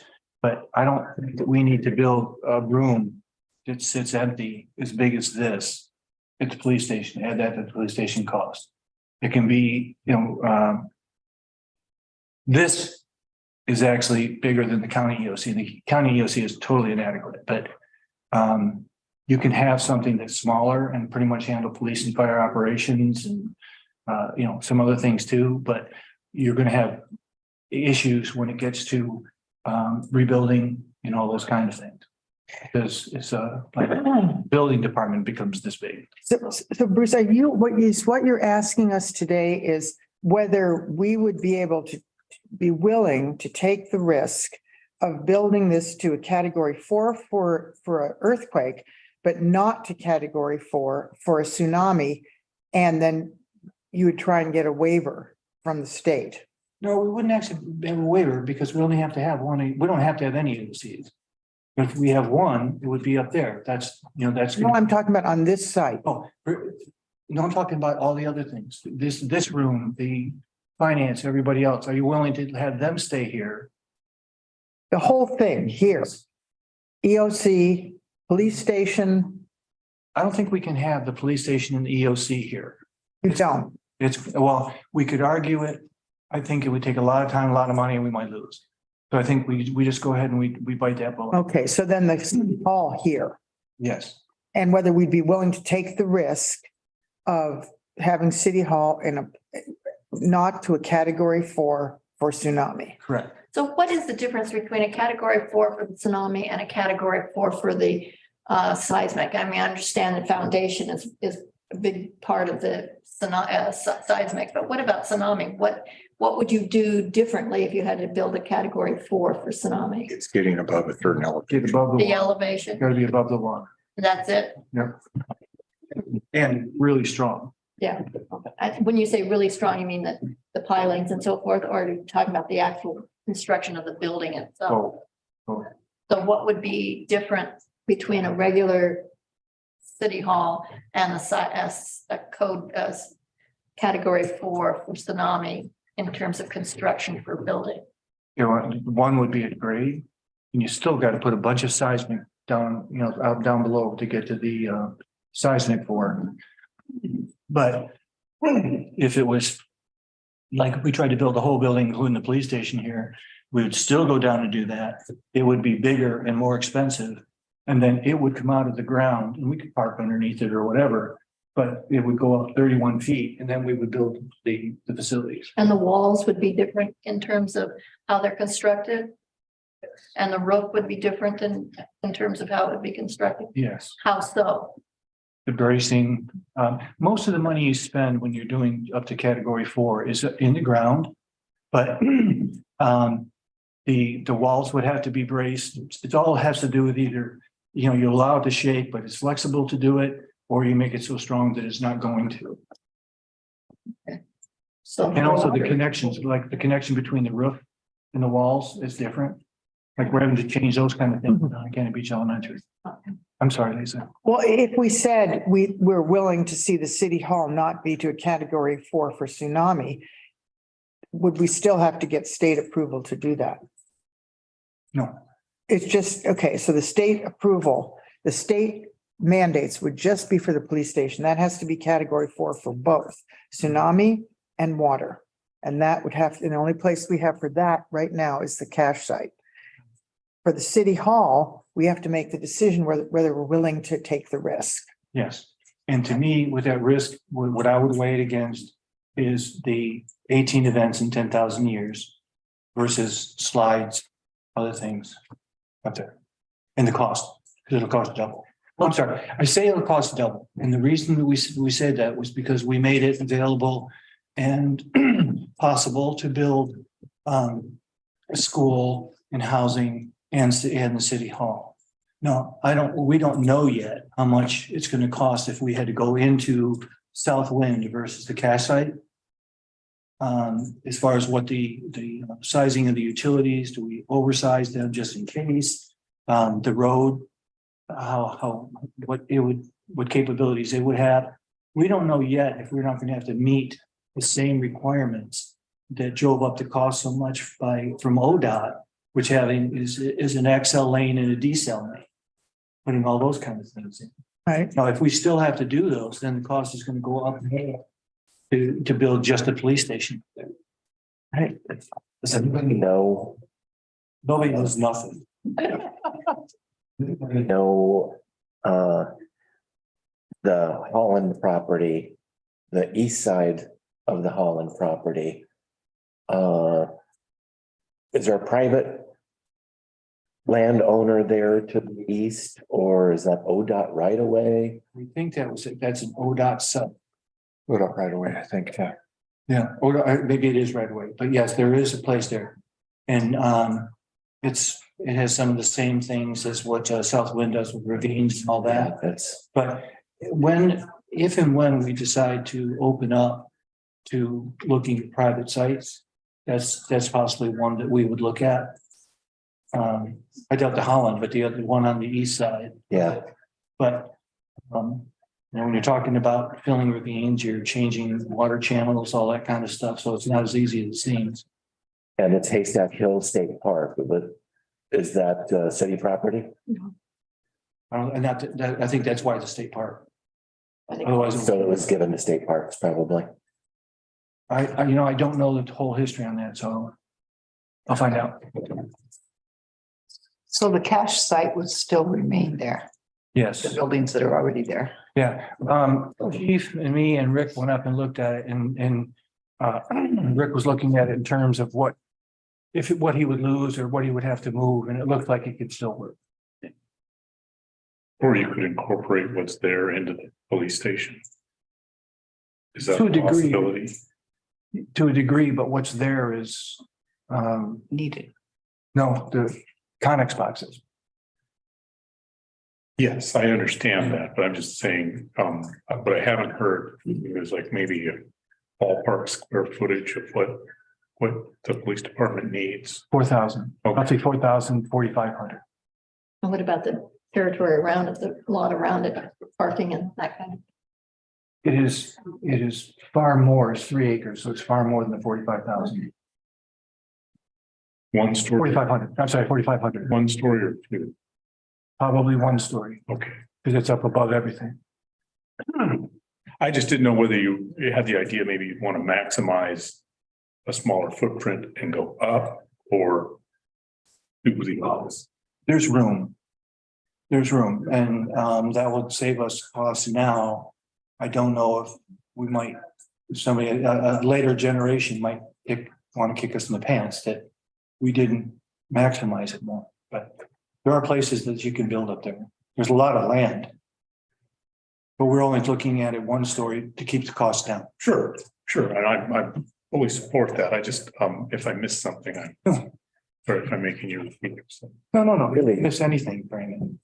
Really seems like we have one option here. Yes. City Hall here, police station at Southwind. And Right. let's see how much the cost comes in at and how much we can't afford. There's a second option, that is to move City Hall and police station, but that's likely to be crazy from a cost standpoint. I don't like that idea at all. Yeah, I don't like, Yeah. I don't like City Hall not being here. So if you're asking for input about, City Hall here, I've always been supportive of it in terms of location, in terms of, whether we would build it to, you know, the height standards that we would have built the police station here. I'm not in support of that. Agreed. Yeah, and I'm sorry, I'm not asking you for anything. What I'm saying is that this is what will come to you April 5th. Oh, okay. We'll be talking about all these kind of things. I was just giving you a Misunderstood. heads up on Got a whole month to figure out. Yeah. That's great. So all this. here's a weird hypothetical. So if we leave police right where it is and rebuild the rest of City Hall, that's fine. What? I would rebuild police before I build anything. Now, there's another potential scenario. I missed that. And that, but you know, and this is a bunch of gaming. I mean, we were trying to look at everything that we could. What he was saying is that we just leave City Hall there and then we just build a, you know, the City Hall out. Leave the police station, okay, we're not changing it, so we don't have to have any. You are joking, I hope. It's a dumb hypothetical, but Oh, yeah, that I'm- station's gonna fall apart. You brought up, what was it, leaving one wall? Yeah, we could potentially do the game by leaving. I guess it's just the ridiculousness that we find ourselves in. Structure technically, Oh, gotcha. Okay. But the problem is it wouldn't, the, it wouldn't work. that's our worst place. Yeah, oh, I know. And it needs to be expanded. Yeah, I So as soon know. as you move a wall to make it bigger, then we're in violation. It wouldn't I fit, get that, but it wouldn't fix your. it just shows how ridiculous Yeah. position we're Right, in, yes. state law. Right. That we could actually just leave the police department there. Yeah. In its own footprint, build a new city hall and we're fine. Yeah. It doesn't solve our But problem. we'd be in compliance because we didn't expand Oh, police station. but we have to do something. Let's go. Oh, I know. Yeah. It's more a comment about Play. the state law Okay. we're having to wrestle with. Okay. Okay. Well, this happened before and it was modified. And then it got remodified. Yeah, exactly. So It I, might be remodified again. But that could be. Yeah, but that took Yeah. 2 or 3, what was it, about 5 years or so between one modification and the other I modification. don't know how long. It was a long time. I remember when it happened. But it was like this for a while and then it went to, I think it was November Yeah. 22. It changed. And as far as we know, we're the first ones to ask this question. And I think a lot of people have to ask the question before they were we go ahead and make any modifications. But we think we're the first because when we ask the question, we're like, what? You know, so they don't have answers for us. It's not a good position to be in. No. I think we should So move they on still don't have and any answer for us, right? buckle up and wait for the price. Right. Well, either way, we have to. I don't think we'll be that far out of what our current budget is. If we leave City Hall here and do it not to a category 4 and put this, and yeah, okay. Right. It'll, but it's already gone up significantly. Like what, Brandon, like 25, 30% in 2 years? That I don't know. Yeah. I don't have Yeah. an adequate grasp on the number. Just the timing, the time it's taken to get to this point there's a huge increase in what our cost is. So we would actually have two construction projects going on at the same time, right? One police department and one city hall, or would we build the city hall first and then build the police department first and then build the city hall? We always talked, no, we didn't always talk, but we've been recently talking about moving staff out so they could have the whole site. And so if we move the police department to, here in the parking lot and staff out to the next parking lot or something, we could do both projects. We could still do. Okay, so you don't want. EMGC can really help us with that because they can figure out how to stage it all and make the most sense financially. But the two construction. It could. Concurrent. Yeah. Could. Have we Not to talked mention the to, school. yeah, have we talked to ODOT about building a police station in that location? And Yes. okay. Yeah, that's what the civil engineers and the architect and the CMGC are doing. We leave it with Bruce is confident that we can make the two construction sites work. I am confident, I've done a lot of projects and you just got to go ahead and solve the next problem, I don't see we have any choice, really. If there's no other possible site within the town, even privately owned or publicly owned, Yeah, then we're kind of, the difficulty would be in the funding. Because when we started out, we had enough in the PFT to fund the police station or the city hall police station. And when it was at 3%, now that it's up to 4%, and we've had the increases because it's been, we waited a couple of years. Once those numbers are up that high, we won't have enough in the PFT necessarily. So there will need to be other funds incorporated possibly for the debt service. That's probably to me is the tougher decision. what would those be? What are the possibilities for that? I can say them, but Nancy would attack me. Well, I mean, you have to be. Okay. Okay. Oh, One of them would be if for the citizens to say, we will fund this out of our taxes. And I think bond, I think that would, well, there's a bond everywhere, but when we're talking, to me, a bond is just when you go and you borrow money and pledge full faith and credit or whatever. on measure, I mean. Yeah, but the referral is for if you're going to increase somebody's taxes. That's a bond that increases taxes.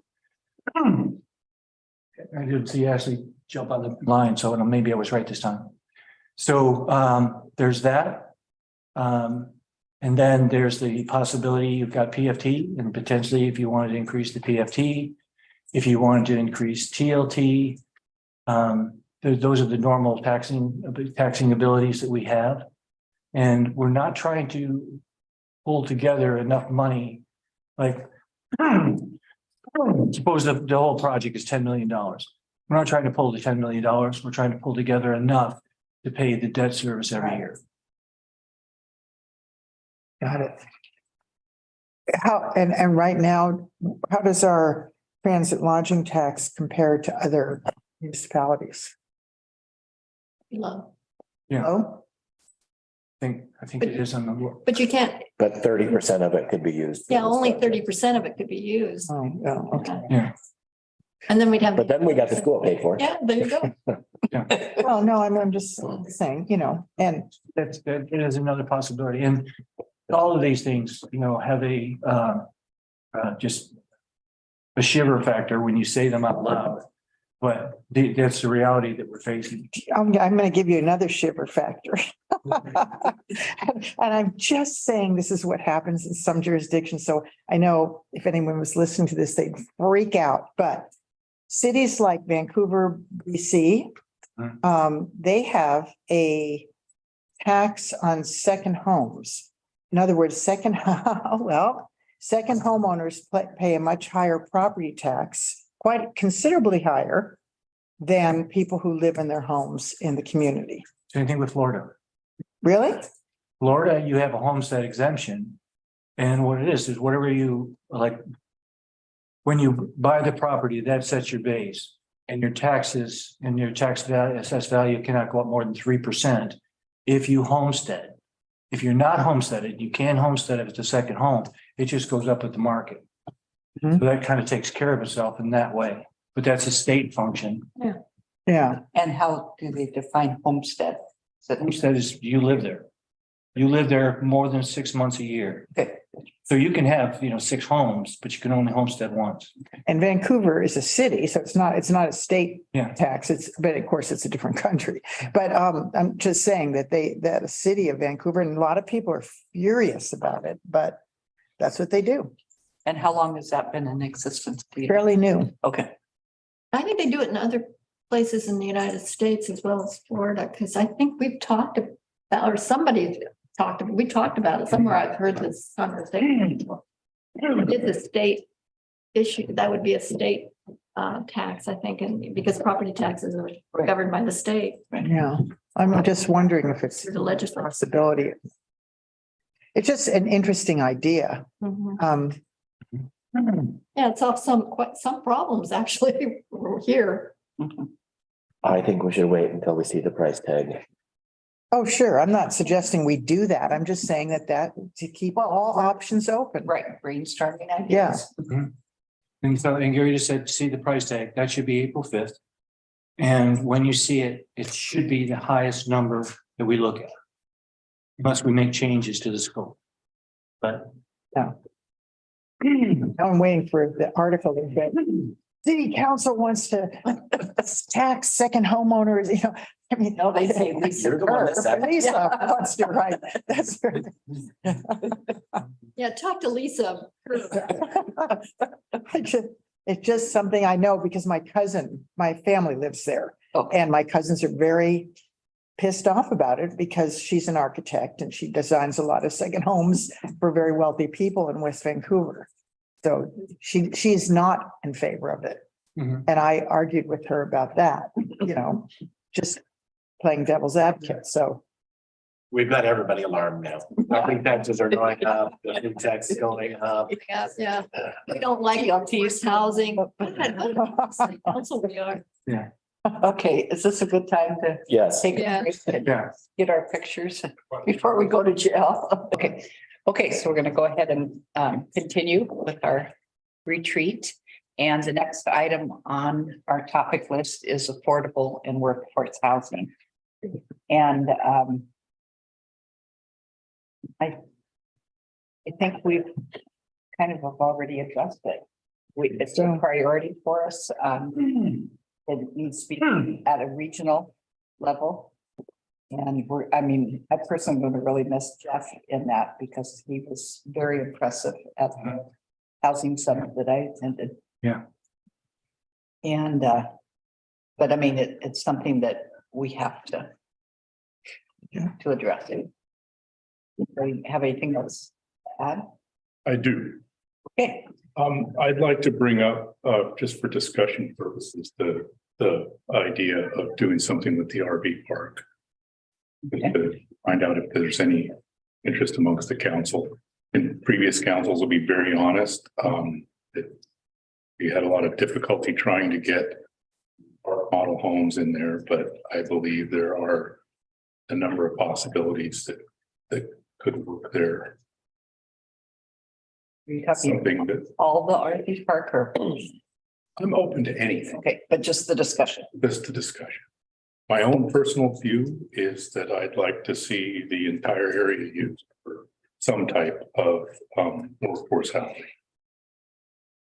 how much money does the RV park generate for the city, like profit? I mean, after you take out the cost of paying, people to run it. Let me just run over and talk to Lori. If you guys go to another item or if you want to stay there for a while, talk concepts. I want to find that. But I think it's something we can bring to you at the workshop because there's more aspects to it. There's we get money back, we put it right into the general fund at the end, we make that an expense of the RV park. So we're able to go ahead and help the general fund. And there's a certain amount that we get from rent, and we have our expenses of the, keep lodging, running it, those kind of things. So I think it'd be a little bit more detailed than that, but I mean, I know that we move like $300,000-400,000 a year from that. I So mean, net we just, that's just one line item from it. I don't know. if- is the income item. There's, there's an income item too. But then, what I want to know is the bottom line number. After, I don't care about all the detail. I just want to know a number after all of the expenses of running it, including the person, the company that, Skip lodging. Escape Lodging, everything. Yeah. Taking it all out, just what the bottom line number is of net profit to the city. Okay, would you like me to find that out now? Or would you like me to have it for the workshop? I personally don't need that information right this minute. I just wanted to open up the discussion. I don't want to have the discussion too. I would just add to the conversation about money is there's probably some unidentifiable money also from the money spent in town. Absolutely. So Right, there's lots of, there's no way we'd be able to really calculate that, but there's also some benefit there. But I think it is a conversation we should have. And with the infrastructure that's there, it makes sense to me for that. I think we've always had blowback from the neighborhood. So that would be something we'd need to be prepared for, but I look at it and I think it could actually be improved park-like setting and Mhm. Why would you have blowback? I mean, wouldn't you, as a neighbor, would you rather have working people living there than transit pulling in with their motorhomes? oh, Rick just left. He ran. You knew I was going to ask him. I think some of the blowback occurred when it was going to be like they would still have rentals for transient. People in their mobile homes moving around and a school. I think that was where some of that was, because these people, it could be brick and mortar, it could be, a tiny home, whatever. As a matter of fact, our champion planner is moving into a tiny home Yes, in the Pisgah National Forest. oh, is that I right? saw a picture of that. That's where until his wife. Some of what I've heard is, okay, you build tiny homes and you've got people living there full time. All of a sudden you've got a little, sheds here and there and you've got stuff, collecting around the outside of homes, your kayaks, your whatever. I've heard that as an argument. Well, the original concept, I think, that came out of the housing committee that we had, 6 years ago or 7, 8 years ago? 2014. Yeah. Was to bring in 10 park model homes.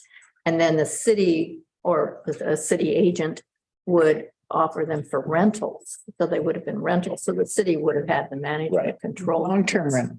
Right. Huh? Long-term yes. rentals. Yeah, Yeah, long-term rentals, but it would have been for, I think, were they talking just as city employees or? I never got that far. no. Yeah, I think it was just a concept, but that was what they were talking about, the time the city manage it. So it still stays city property. And they would be the park model homes, but then we ran into all kinds of problems with fire codes and building codes that got changed while they were having. And now we understand that. It's- Yeah. Good because it's got infrastructure. I think it could actually be an improvement to that neighborhood. You wouldn't have to cut down trees because Right. they already have It depends on what you did. well, if you did tiny homes, you wouldn't have to, or small houses. I have bigger aspirations. I'd like to see some more density in order to actually move the needle in terms of providing units for workforce housing. Tiny homes are fine. There's nothing wrong with them. You just can't get the density that you need. Fourplexes. What kind of density are you thinking of? I don't have a number in mind, but I'm just thinking if you just put individual units down, that doesn't give you much of a footprint. It looks great. probably appease the neighbors, but you know, you're not gonna be able to get that many people in there. Are you thinking about an apartment building? Possibly.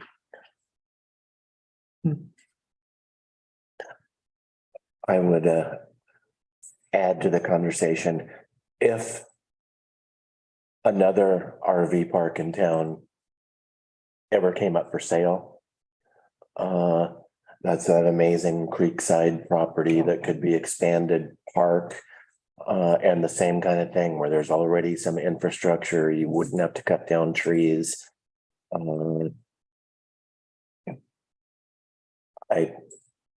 don't know if I can go any farther than that. It's just talk. Yeah. we're Where is that? discussing I'm talking about Sea Ranch. Oh, right. For new discovery. Yeah. thanks to You. Okay, so we definitely, Yes, Lisa wants to buy it and run a camp. I do. I just love that property. I love it. okay, so we're definitely going to, I think we should be having those conversations. yes, Okay, So is that something you want me to put on a future work session? yes, please. And Okay. if Bruce could get us the money number, because that matters to me. Right, So this is just what's in our budget book. So they had budgeted to transfer to the general fund $300,000. They also had an ending fund balance of $300,000. So there's $600,000 right there. And then they had a $500,000 contingency. But we're going to know the income. I know, but that's just kind of outside of expenses. That's what you had left over. So, and Lori can get us real numbers. Yeah. I hope that we don't just consider workforce housing a regional issue. I hope that we're also addressing it here with our code audit. I just think we need to come at it from every direction. So I would like that to be part of the conversation. Okay, so April, May, Can we, maybe after budget season, about, that'd be too late. but after planner, AP, Oh, after Well, we have a planner? to we're work- gonna have the planner by April, so. That'd be a long time. We are, okay. Uh, I thought it was March. well, I'll put it in July just as a placeholder so it doesn't get lost. Right, And we yeah. can adjust accordingly. Yeah. So do you want me to just call it RV park? Possibility. Just say RV park. RV park? We don't know. Because I don't know what to call it. RV park housing, maybe? I think workforce housing, although again, some people don't like that term. I would just say Yeah. RV. I'm more than okay with I it. don't know what it might go to. Like my I husband just said, say, I'm not working for a living. just think it's, Okay. Moving on, Thank you. okay, yeah, I thank you. appreciate the dialogue. Okay, next is TLT funds.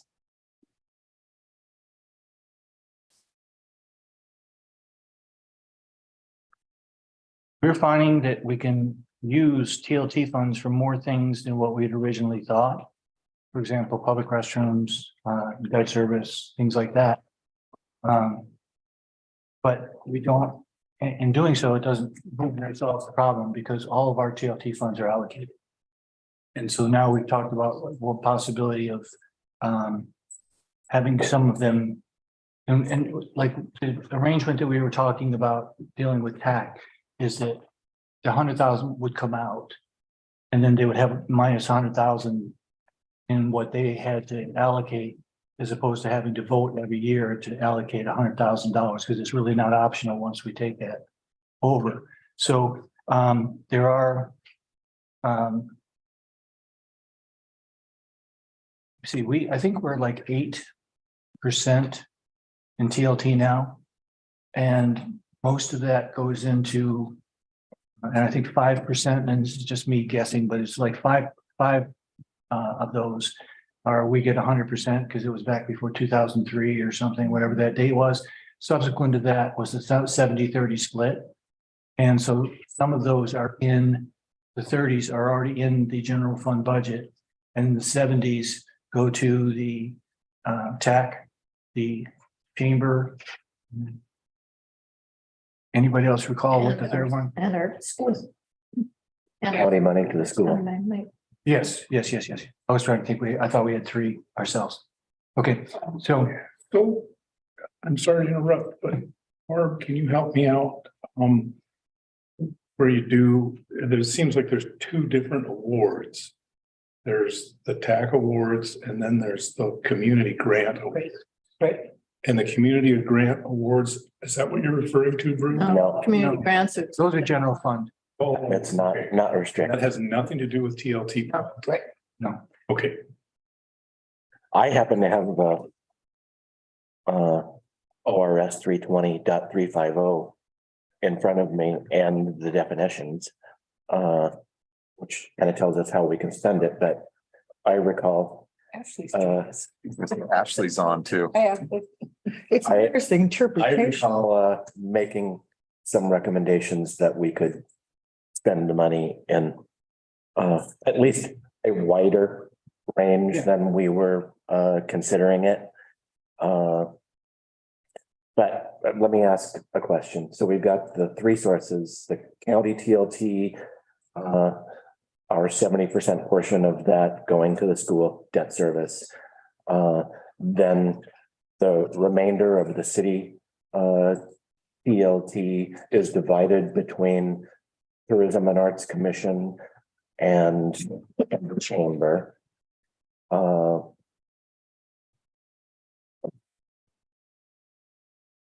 Do we just give them a percentage of whatever money comes in? And if money comes in more, do they just have extra or, yes.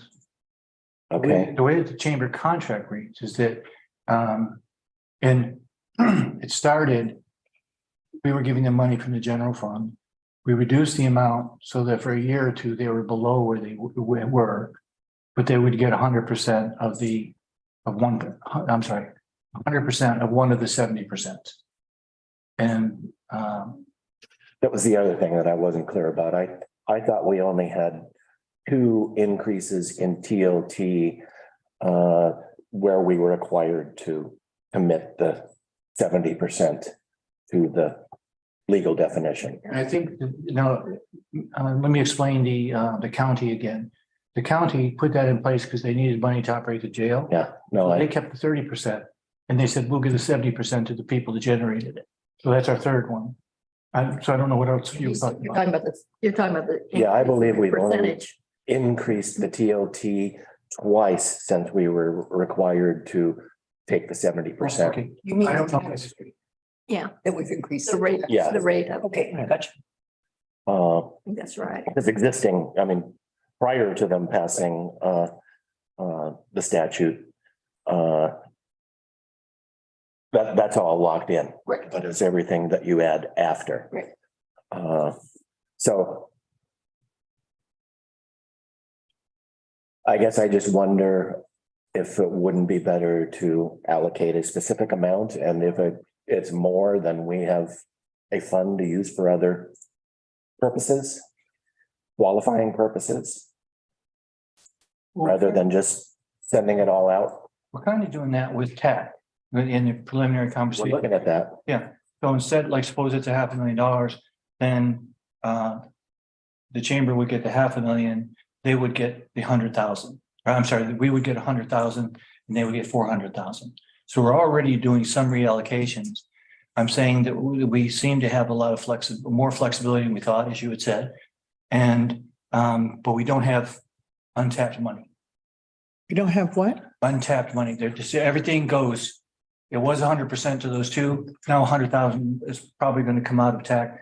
But other than that, the chamber. But that's the chamber, there's a chamber contract. But that what's the specifies chamber that. contract actually say in terms of how much it gets every year? It says it gets 100%. 100% of one of the 70s. Yeah. That's why I think the chamber contract should be looked at. And when does that contract run out? Is it a yearly? It goes on, but either party can ask to have, parts of it reviewed. And then there's a termination if you have to go that far. Yeah. And does council get an accounting of that? Every, Of the total amount of money that is awarded for that contract? We see a line item budget of how that money is spent. Well, it's not our budget at that time. Well, if it's, you're talking chamber, it's not our budget, but Jim will be here on the 14th. Because they give 4 reports. And we're also talking about having him here with at least 1 or 2 board members when they do their budget ask. And that's coming up in April, May. But their budget is never a fixed number. It's a percent, the 100%.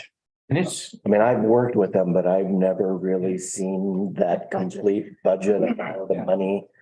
My impression is, and correct me if I'm wrong, but my impression is they don't really give us a line by line item. It's more like it goes here, and it goes here, but never, You're correct, Nancy. okay. Mhm. Because I have been wanting to see that and we've never seen it.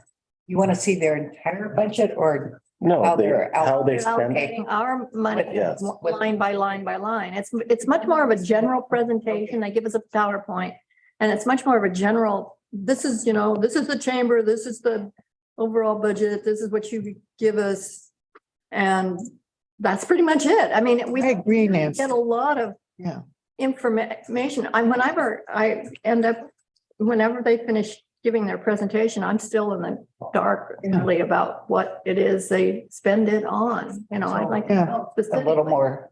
I think we all know that we don't really need to spend as much money on marketing as other communities. I think there's a certain baseline that just makes sense, some basic Mhm. marketing things to control messaging. But we don't need to spend the money on marketing like many other communities do. Many other communities wish they had our tourism problem. Yes, I totally agree. I just really think, it's been quite a long time since we've done the budget, or done the contract for the chamber, and I've been saying for a couple of years now, I think we need to review that, because frankly, we need some of that TLT money back. And then Well, Ashley, I'd like to ask Ashley a question. Who sets does the city set the TLT rate? Is it totally up to the city? Yes, the city council by ordinance can change the TLT rate. So if you wanted to raise that tax, you could do so. Oh, Is that your question? yeah. Yeah, thank you. So I have a similar question about tourism and arts fund. Does just that other portion all go to tourism and arts fund currently? they have a much different scenario, and you've been through it, I think, so a couple of times. We know exactly how much was given to who, and then how much money they spent or how much money we got back, all that. So there's much more of a detailed accounting. And at the end of that time, it goes, whatever's left goes into their balance. We monitor that all the time too. So it's much tighter. Okay, but they do just get whatever money comes in, Yes. goes into that. And so I should have a potential conflict of interest. Mhm. So I wouldn't vote on any issue under my current status, but I certainly feel like I'm qualified to talk about this and can kind of help with some of this. Because I provide services. What's the con? I provide services to nonprofit organizations who receive those grants. Okay, Is it okay for Gary to continue the discussions? Given that he sometimes provides services to agencies that get the money? Well, that is a decision that is personal to Gary, but I believe that he has had a discussion with OGEC about this. Yes, And what he's doing is disclosing a potential conflict of interest. And so all he has to do is disclose that. And if he, believes that he can be impartial during the discussion, he can go ahead and continue. I would say that if I came in the position of having to vote for the grants that where I might actually be receive a contract to do that work, that I would declare a conflict of interest. And what I'm saying right now is I have a potential conflict of interest. And I Just for public awareness. just want to give you coverage too, if I haven't heard. Yeah. Thank you, Ashley. But I have a question. Yeah. Yours are they're nonprofit groups that are gonna, Yes, the nonprofit receives the money, but I then provide them services. gotcha. You say services, what do you mean? I I work with the gallery group and help them with their marketing.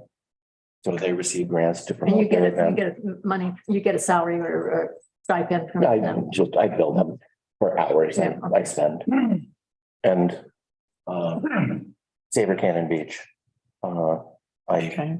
I get paid from the nonprofit to manage and promote that event. Actually, Or actually always wins. yep, alphabetical order. No, she always wins. Doesn't matter. So, I mean, I just wanted to add into the conversation, the discussion about the chamber. I do have what I believe is the most recent contract we have with them open. And when they're doing their quarterly reports in front of the council, you know, they are supposed to be providing a detailed status report of the activities agreed to in the work plan and a report of actual expenses from each activity. So, you know, I do think that they should be giving a pretty detailed financial report regarding how they're using the city funds. And also under the contract, we have the ability to audit. So if we do have any questions or want more information, certainly under the contract, we can ask for that. And Bruce is right. I mean, the last contract I have was 2019. Bruce, did we amend it since then? Not that I can recall, actually. Yeah. So, I mean, maybe we take a look at this again. Is it appropriate to ask them in March to bring us a detailed report? This I was gonna mention. They've been talking more conceptually for a while. And so I saw what they were going to submit. And I can get a hold of Jim and say, Jim, we want the detail that called for in the thing in addition to that material. So my question to you is, because it's due next Tuesday. Right, that's what I was. So are you okay if we push it off to the next workshop? Because they have a quarterly responsibility and they're on that schedule. So this would be a month out of that. But if you want that, he'll probably need a little bit of time. Why don't we ask him, can he provide it by Oh, sure. next Tuesday? And if he can, let's keep it where it's at. And if he can't. Sure, the information should be available to them, so I don't understand why. It's just, it's Thursday and trying to get a report modified and everything to go out for the agenda. in Oh. a Couple of days, depending what else he's got. So Ashley, is the contract fiscal year to fiscal year that just continues unless canceled? Yeah, I believe I'm looking right now, but I believe it's a rolling contract unless terminated by either party. Yeah, again, I have a draft, so I'm not sure that this is the final one, but I believe that is the case, that there's no annual renewal. It is in effect until terminated. And if I can clarify, do you want to see if he can provide in time for the March 14th meeting? And if not, give him an extra month, or have him come in and present, but don't present that information. I think it's better if we give them the month, so we don't have him come twice. Yes, absolutely. Yeah, okay. And I will add that I think that Tourism and Arts Commission is already having this conversation. I don't know how many of you saw their last meeting, but they are certainly looking at ways of spending that money in other ways that meet state law. So I think they're on board with looking at this and for the good of the community. I thought it was a good meeting. Yeah. And one of the things I think was Julie had said it a long time ago, and it really got me focused, is the difference between marketing the product and improving the product. And they're now, because of some of the things that have happened and other people have done and that we've done, they are leaning more towards improving the product. I also have the budget for Oregon Coast Visitors Association, if you're interested in how they spend it, which they spend a lot of money on product development. And TAC funds have been really nice this last year. So as of December 31st, after obligations for TAC, the cash on hand is $650,000 For TAP, for TAC. Yeah. Well, remember, they were trying to get to where they could fund the next year yeah. and then build up again. But, They've been doing that for several years now. right, I know, but that's why they're at 650, I think. Yeah. So is 650 all reserve or is it? That's cash on hand. That's what she Okay. called it. So Okay. in the budget, she'll put like, you can spend 400,000 and then they'll only spend 350, so they have 50,000 hanging low. But in reality, because this fiscal year has been so good, Mhm. they have 650 on hand. But aren't they required to put a certain amount in reserve? No. I mean, by their commission, not state rules. Don't think they have. I don't think that they have a certain percentage. Oh, Because I remember Colleen used to always say that their goal was to get where they didn't, Yeah, they wanted to have stuff in reserve, so they Right. weren't just funding what they only had. It can be an awkward cycle depending on when oh, I you, understand that. when you have an event, you know. You may not get your money based on the quarterly payments until your event is 6 or 8 months done. Right. So that's why they were looking yeah, at, but in terms of how much they do per year, I don't remember, as in terms of a percentage of the money that they get. I remember their conversation about it. And I don't remember that there was a certain percentage that they tried to, Okay, they just tried to. 10% or 20%. But always put something in the reserve. Okay. I'm not totally sure of that, but I don't think that so they're, while the chamber has a contract, how is it decided when the city and a city commission they do? What they do with That it, they get how much, the full 1%, it's 70% of 1%. 70% of the They get 1%. Um. That was decided, and I started to talk about it before, I don't think I finished, but we actually reduced the amount that they got overall. With the idea that at some point they would get whatever came in. And so they went down for a while and now they're back up on the cycle that it seems to be going up every year. I think that they're like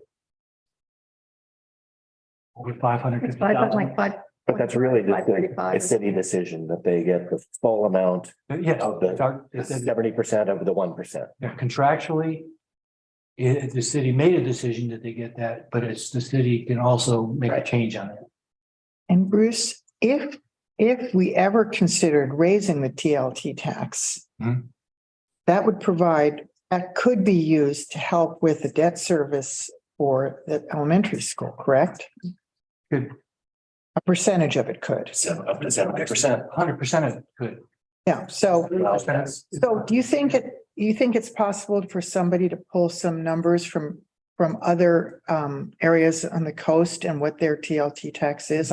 I'd be interested to see how we stack up with all the other, tourist heavy Take a vacation, communities, huh? take a vacation. It's a great. Yeah. Find out. Yeah. Well, is it Good idea. 1% that goes California, is up in the 20s. Yeah, there's a. Oh, my goodness. They get one, or is it is Wow. even greater than that? Because well, the county gets 1% now too. I think the state. county gets 1%, state gets 1%, so we're at more like at 10. Yeah, total. And then the state did pass a temporary increase. I think it was based on the Eugene track and field Yeah, but wasn't that for championship. larger cities? Wasn't that for larger cities than Cannon Beach? I think it was, but I'm not. I thought it was just a temporary increase that sunsetted. I just wasn't sure if that was in effect. I don't recall that, Gary. No. Yeah. I mean, I'm not saying it didn't happen, but I don't recall that because Ashley the thing is that it didn't impact us. Ashley's got her hand up. Ashley, Yeah. I actually don't know the answer to the question about the state TLT track or TLT increase. I just wanted to let Lisa know, and I think this was circulated before I know this was circulated before she started on council.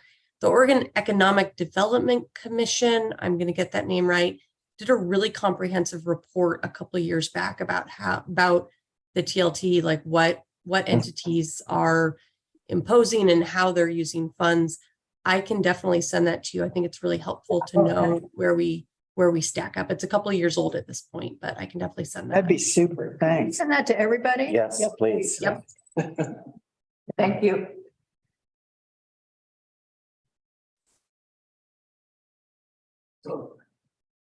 Is your hand down now, Ashley? Yes, that was it. Sorry. Okay, thank you.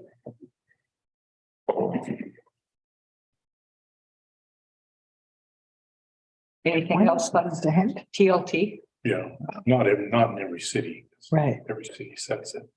Wow. No more on TLT? Well, I don't know how everybody else feels about reviewing the contract with the chamber. Yeah. Oh, absolutely. I'm Yeah. so glad you brought that up. I Yeah. really am. I'm just, every time I see the figure and it just keeps going up and up and up and up, and I'm thinking, we need some of that money.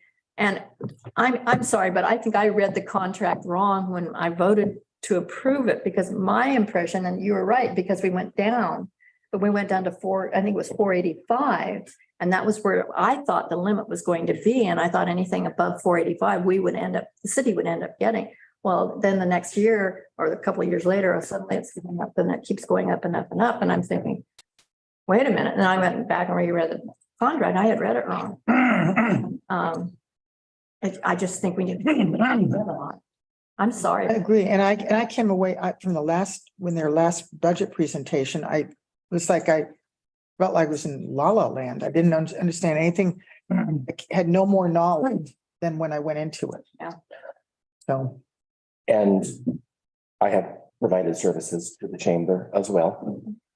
But it seems like the budget I had to work with, which was spending a minimal amount of money on marketing, was about $100,000. I was never clear what the rest of the money was Also, uh, spent on. and the contract does fund the visitor center. That's, Yes, see, that's where we ended up getting the contract, was because it was supposed to fund the visitor center, which we used to fund through our general fund. So that's part of where the money comes from. and it is used to going. be two separate contracts, Yeah. and I believe now it's one contract. Yeah, because Rich had a contract with them for giving city money to the chamber for marketing. And then when Bruce came in, then the contract got changed and visitor center, the general fund money for the visitor center. But he decided, everybody decided that, yeah, the chamber would fund the visitor center.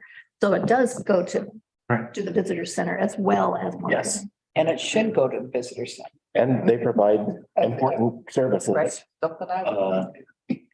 And there are no general fund monies that go to the chamber anymore. That's all TLT. Including. Yeah, see, I think that's an important distinction. Yeah. Hmm. Where it seems like they're getting a lot more money. What they're getting a lot more money of is dedicated TLT funds and not Right. general fund money Right. that we can use elsewhere. Right. And I appreciate it if in the future Bruce, you can advocate for that position, just because the equalizer in my mind, it's not like they're just getting all of this money and we'd like to renegotiate it. Yeah, well, I would like to look at it in terms of how much we're giving them and if there's a limit to it, because I can just see that going up and up. I'd like to know just how much does a visitor center cost to operate? And How much per year do they need extra to keep going? And then how much of it is going to marketing? And what are they spending that money on? They have that. Well, I hope so. and we can use some money other places. Very much so, like the school. Yeah. Oh, restrooms, there's a lot of places. Trails. Yeah, so we can have a world-class restroom. Just to the conversation, I'll add that I thought you What we could top passed. that. when we passed the first 1% increase, that was really sold and passed. It kind of started as a 1% for the arts. Mhm. And we did pass that. I think then people started realizing that actually their funds are restricted. Though there might be some art related things that would apply as well. So Yeah, that's for you had an increase, and then the other increase was for the arts. So the is that the way it worked? yeah, Okay. there was a first increase, and then there was another second increase for the Tourism and Arts Commission, and that's when that got started, and that's when the arts came into it. Mike Morgan and Yes. Val Ryan got it Yes. together and they wanted the arts part of it. And so Rich said, well, let's just raise it. And I think the lodging people agreed to it. I mean, they all agreed that they wanted to do that. They did, but they wanted to make sure, they wanted the money to go to generating Sure, tourism, absolutely. which is the intention of it, Yeah. so that you don't just raise the tax, you know, for anything you need. This is kind of controlling it and putting back money back into the product. I've been concerned that the emphasis hasn't really been on the arts in the last few years. And so I'm a little bit concerned that whole has gone by the wayside. And that's something we need to keep in mind. Yeah, But before any of this happened, the chamber was funded with general tax dollars to run the information center, and zero money was spent on marketing. Yeah. Except what little they did to promote a few events. Mhm. So if the council is interested in reconsidering allocations of TLT, it looks like we need to have a discussion about the chamber contract and and TAC. And with TAC, I think that the way that this could all come together is that there might be arts things that are out of their control, but we're like, for example, by increasing the 100 to something that deals with the arts portion of what's going into Cannon Beach Elementary, then that is just, but it's something that's, you know, a little bit longer term. Unless it can be bought one time. Like if somebody was able to go ahead and say, like, the Doors with the Thunderhead, maybe they could say, well, in addition to the 100,000, we want to be the ones that have taken care of that particular detail. Or the sculpture. Or sculptures or anything, yeah. Lady. Yeah, because we're talking about, you know, what I love is that we're putting in a welcoming woman, you know, at the very entrance. Yeah, I think the plaza, park, Yeah, all of that would, yeah. And, you know, and I want to feel somewhat safe when I walk out of here with some of the comments I'm going to make. But maybe they help us fund for like the 100,000 within a year or two to help us to pay for some of the things that we want to put in Cannon Beach Elementary that are art related. And so maybe it reduces some of because they've not been spending all the money on their activities. And so we just focus for a year or two that way. That's over $1 million. I think it satisfies both the art intention. Yeah. And it fits within the law. But I think the original 100,000, if they do give it, if we do use that, doesn't necessarily, and maybe this is just me, but doesn't necessarily mean it needs to go to the arts. I mean, I hope it would. No, that's what you talked about. It is debt service. But they could also fund some of the things that are coming in, but we would have to change the rules again, and that we would probably need to take that money off the top. Because we're not a 501c3 to apply under their rules. That's true too.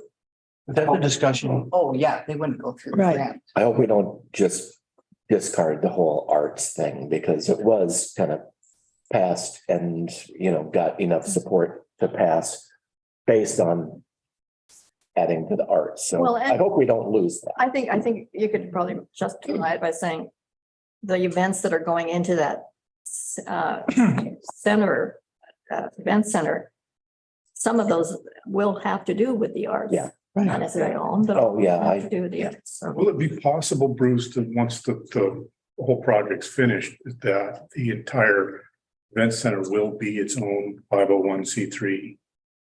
It's not totally. We will still own it. Okay, Now, you might have operations by a 501c3, but it'll never be 501c3 because they're not building it unless we donate it to them. okay. But So I guess my question would be, would that be enough for the whatever organization that's running it to be able to apply for the grants? If they were 501c3. Yeah, probably, okay. saying it has to happen, Yeah, sure. asking about a possibility. No, this is good out of the box thinking. I'm liking that. And Gary, to your point, I think that if we were to go ahead and direct for a year or two, those funds towards arts at that project, the board has been considering saying, okay, now how can we do more for the arts or whatever? And because they really haven't been, their events have not necessarily been arts driven. But if now somebody wants to, has a project, they could come in and say, we propose doing this in this location or whatever, and then they could consider doing an arts grant for that, but they've never done it. And by setting a precedent, I think that helps us put us on the track that, because again, you set their policy. And if that's what we want to be doing, maybe we kind of get that started in that way. But I wouldn't do it for a longer time, say a year or two, and then we can take care of a lot of things. I think But I wouldn't Nancy's spend point is all- also a good one. Pardon? Just putting money into the facility is supporting the arts too. Right. It doesn't have to be directly going to artwork going into the facility, but it's going to support arts events. Right. Yeah, but then also just especially with some of the art that we're looking at will be, like hand carved or handmade. So that's a pretty special. And whenever we can utilize local artists, that'd be great. Yeah. One thing that is complicated is we're trying to find we haven't started the search yet, but find a tribal artist has the capabilities of doing an outstanding job and has time to do our project at a budget that we can afford. Yeah. Okay, Okay, ready to move on. Public comments. During the agenda item or at the beginning. I definitely would like to have a time limit. If we feel like there's going to be a lot of, well, I definitely think we should talk about time limits for public comments. That's my only note here. Well, I like the idea of having the general public comment at the beginning, but I think having public comment about specific items on the budget at the time after the presentation by the city makes a lot of sense. I think that, like, let's say, I don't know, just pick anything that's on the agenda. And to have people have to separate it so far to the beginning of the meeting. I just think So public comment before each agenda item set. if you have a public comment to make about, like, let's say, the TLT tax, that you get to do it right at the time we're discussing the TLT tax, rather than having to do it at the very beginning of the meeting. I just think that makes it, I don't know, it makes it more germane to the conversation. Are you referring to every meeting and are you using just the TLT Oh, I'm just using it as as an an example. example? Yeah. So how would that look when we had a meeting? So if that was on the agenda, Mhm. and the city would do does a presentation usually about, or just give some background. Yeah. And then you'd say, we would call for public comment. I think when you're saying what would it look like, the very beginning of the meeting, the mayor would say, does anybody have comment on any item that's not on the agenda? And then Right. come up and Allow that. they can talk, limit to 3 minutes. I could not agree with Lisa Moore because I've worked in cities that they made it at the end of the agenda because they really didn't want to hear from anybody. And that's the message. And doing it all in the front is like, well, we don't really care about this much, something you're going to talk about later. And we won't even discuss that you even got up and talked about that. But if everybody gets to talk, hey, you represent me talking, I'm here to go ahead and talk to you about this.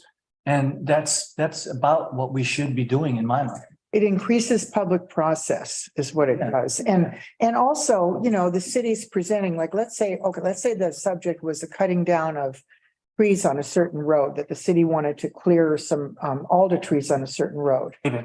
And so That example. that's okay, but that's the agenda item. And the city makes their presentation and they say, well, these trees we're clearing them because of A, B, and C. And then the public gets to make a comment. And it makes it so that there's a dialogue of sorts rather than just talking at the beginning of the meeting. And would you only do that in regular meetings, not work sessions? Since work That I don't session- know. I haven't thought that Okay. through. I've just Work thought it. Sessions are a chance for us to discuss. Right. I think that I'm thinking of in regular meetings primarily is where I'm concerned, because I feel like the more public process we have, the better off we are. Because there's a lot of, I think it helps get rid of suspicion and feelings that people are disenfranchised with what's happening in the city. Shows respect.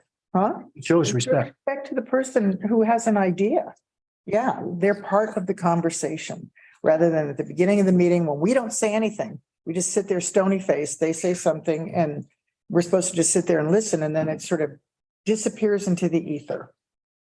Yeah, every meeting I've ever been to outside of here, which has been a lot of meetings, it's always been where it was non-agenda items at the beginning, and then every time an agenda item came up, then people were asked if they wanted to speak to that agenda item. Right. I like that. So, are you suggesting that we just let them speak, or do we need to have a response to what they say? I'm not thinking of a dialogue, really. I'm thinking of people speaking, and then when we discuss it, their comments will be incorporated into that discussion. Okay. In other words, if someone gets up and says, I'm really against this because of A, B, and C. And so then when we discuss it, we'll say, well, A doesn't really make any sense to us because of this, but B, we have to consider B, so we're responding in our discussion to what was said. Okay, But I think to start a dialogue, our meetings would go on till midnight. well, not only that, it's just that they just get out of control. I've Right. seen it happen. Yeah. Once you start engaging with a speaker, focus of the meeting completely goes away from the deliberations of the council. Yeah, no, I That's agree what with I you. want to Yeah, no, have happened. Also, what about the dialogue then at the beginning where people are speaking to non-agenda item? just like they do now. Just I mean, speak yeah. to it and then we Speak don't to give it. a response. to I it. don't think we can give a response. Well, that's the trouble is. You want to give a response, and we don't have any opportunity to do that. What Other kind than of, go to the order. Would the response end up in being an argument between, Yeah, I'd really like to avoid that, Yeah. but there are times where I'm just like, you mean when they're completely off base? yeah, when Yes. there's something that they're totally they're making it. A misstatement of about fact. Something that isn't true, or you have something you can point out or something. And sometimes Bruce will be able to do that, which is good, I think. I think he needs to be able to respond to those things. But sometimes, I think, give me a chance. And then, of course, good to the order, we can do it, but by that time, that person's marched out of the room. well, if they have marched out, I mean, that's their Yeah, responsibility. Make a As choice. far as I'm concerned, they can listen, they can go back and listen on Zoom or whatever they want, but I mean, we can't take the responsibility for somebody marching out. If they want to march out, they can march out. Unfortunately, by that point, everybody has left. So you're Well, kind we don't of just speaking to the people on the At room. at the end either. They have no idea we're going to respond. Bruce, Bruce has his hand up. Bruce has his hand up. This is a scenario that I dread. And that is if somebody comes in and says they have found out that each one of you is a robot and Rusty is writing down everything that's here and it's all about taking over their minds or something. Other times it's been, that means we have minds. yeah, that's right. Yeah, they're still there. I've had other times when people have come in and made statements about me or things that I've said that are absolutely untrue. And when we're talking about, the increasing divisiveness, if you don't respond to that, or at least, wait a second, no, this is what happened, then we're just allowing and fostering this environment. So I think that sometimes, I think that it should be like, anytime I've done it, I've asked the mayor, may I speak? May I address this comment? And but it was in my mind, anyway, and most people said it was completely out of order what was being said. But to leave it, anybody's watching the meeting, it's like, wow, that guy's really a bad dude. So, Yeah, and there have been times where I'm really glad you responded to it. mhm, Yeah, I see what you're saying. yeah, I think then in that case, you ask the mayor, and if it's appropriate, she'll say, yes, you can respond. But I don't think we respond to every comment. We say, thank you very much. Ashley has her hand up. Yeah. Ashley? Oh darn, this is another one I'm gonna lose. We're all wrong. Oh, just me. Well, Christopher. I mean, I will give a counter point of view. You know, what I look at from a legal perspective is just making sure that everybody is being treated equitably. And I do think it's in the council's, you know, the council can decide to respond to some comments and not others. But what I have seen happen to some extent at Cannon Beach, and definitely when in other jurisdictions, is that there's an expectation that the response is going to happen. And if no response does occur, that either the speaker is right or there's something nefarious going on. Mhm. And then if you do respond, you know, it becomes sort of a back and forth and has the ability to derail the meeting.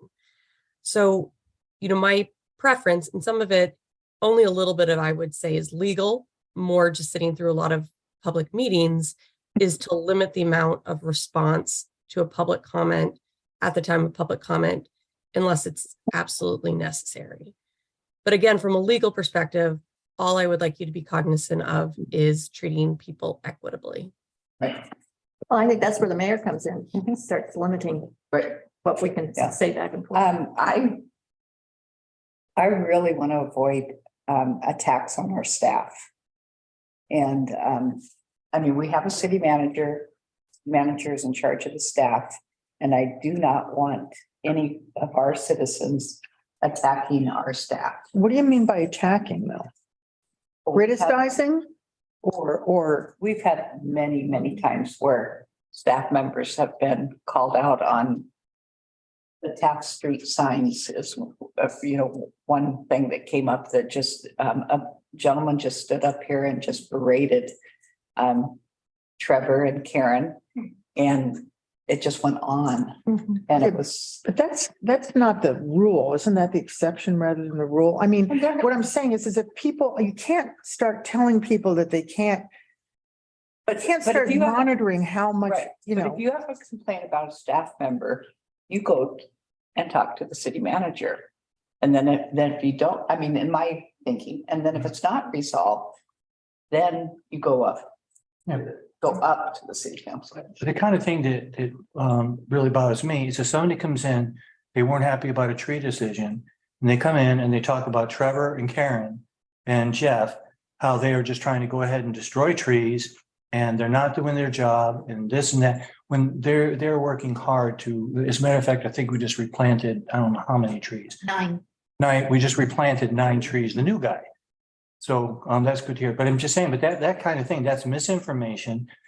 You're defaming people that are trying, you got mad about one tree and you have no idea what else these people. are Okay, doing. but that's the time where there is called for to have a staff response, and the staff would say, I hear what this person's saying, but I have to differ with the facts. In this case, the facts are whatever the facts are.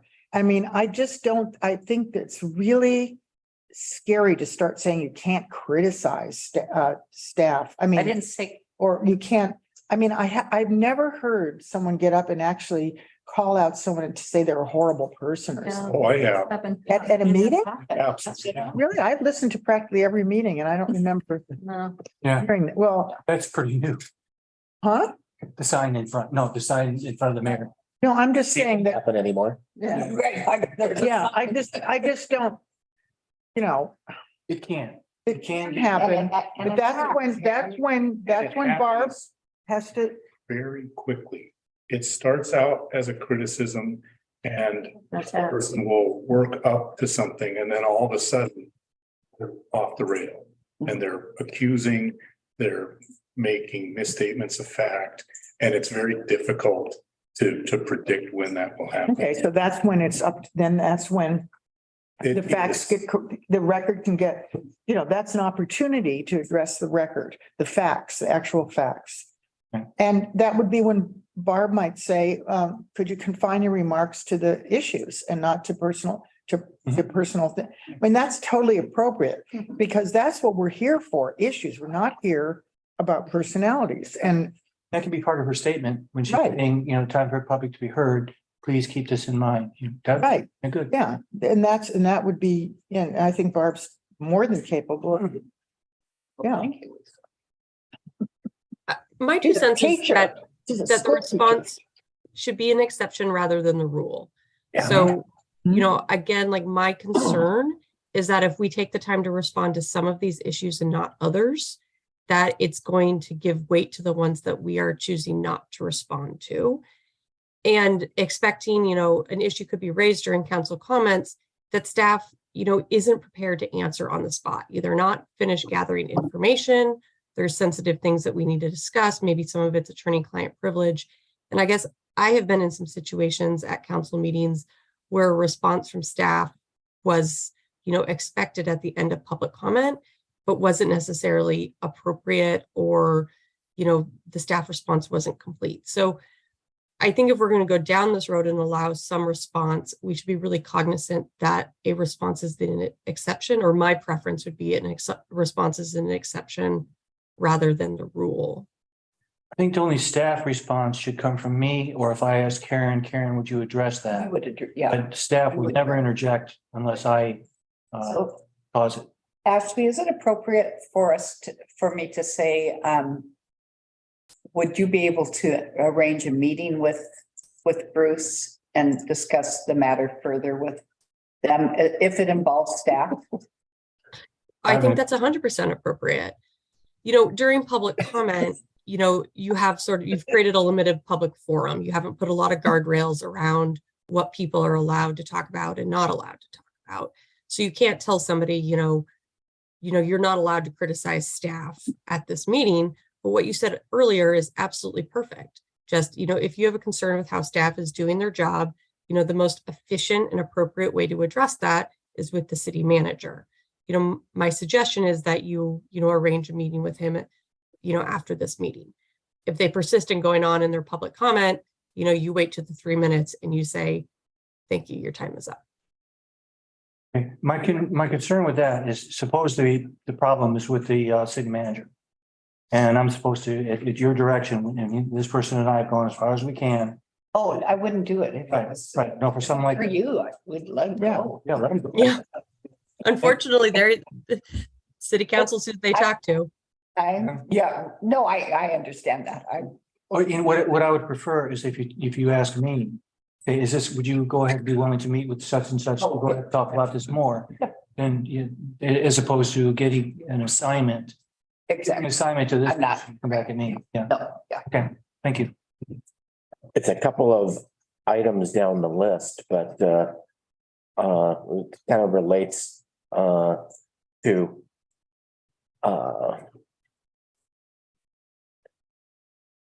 well, Culture.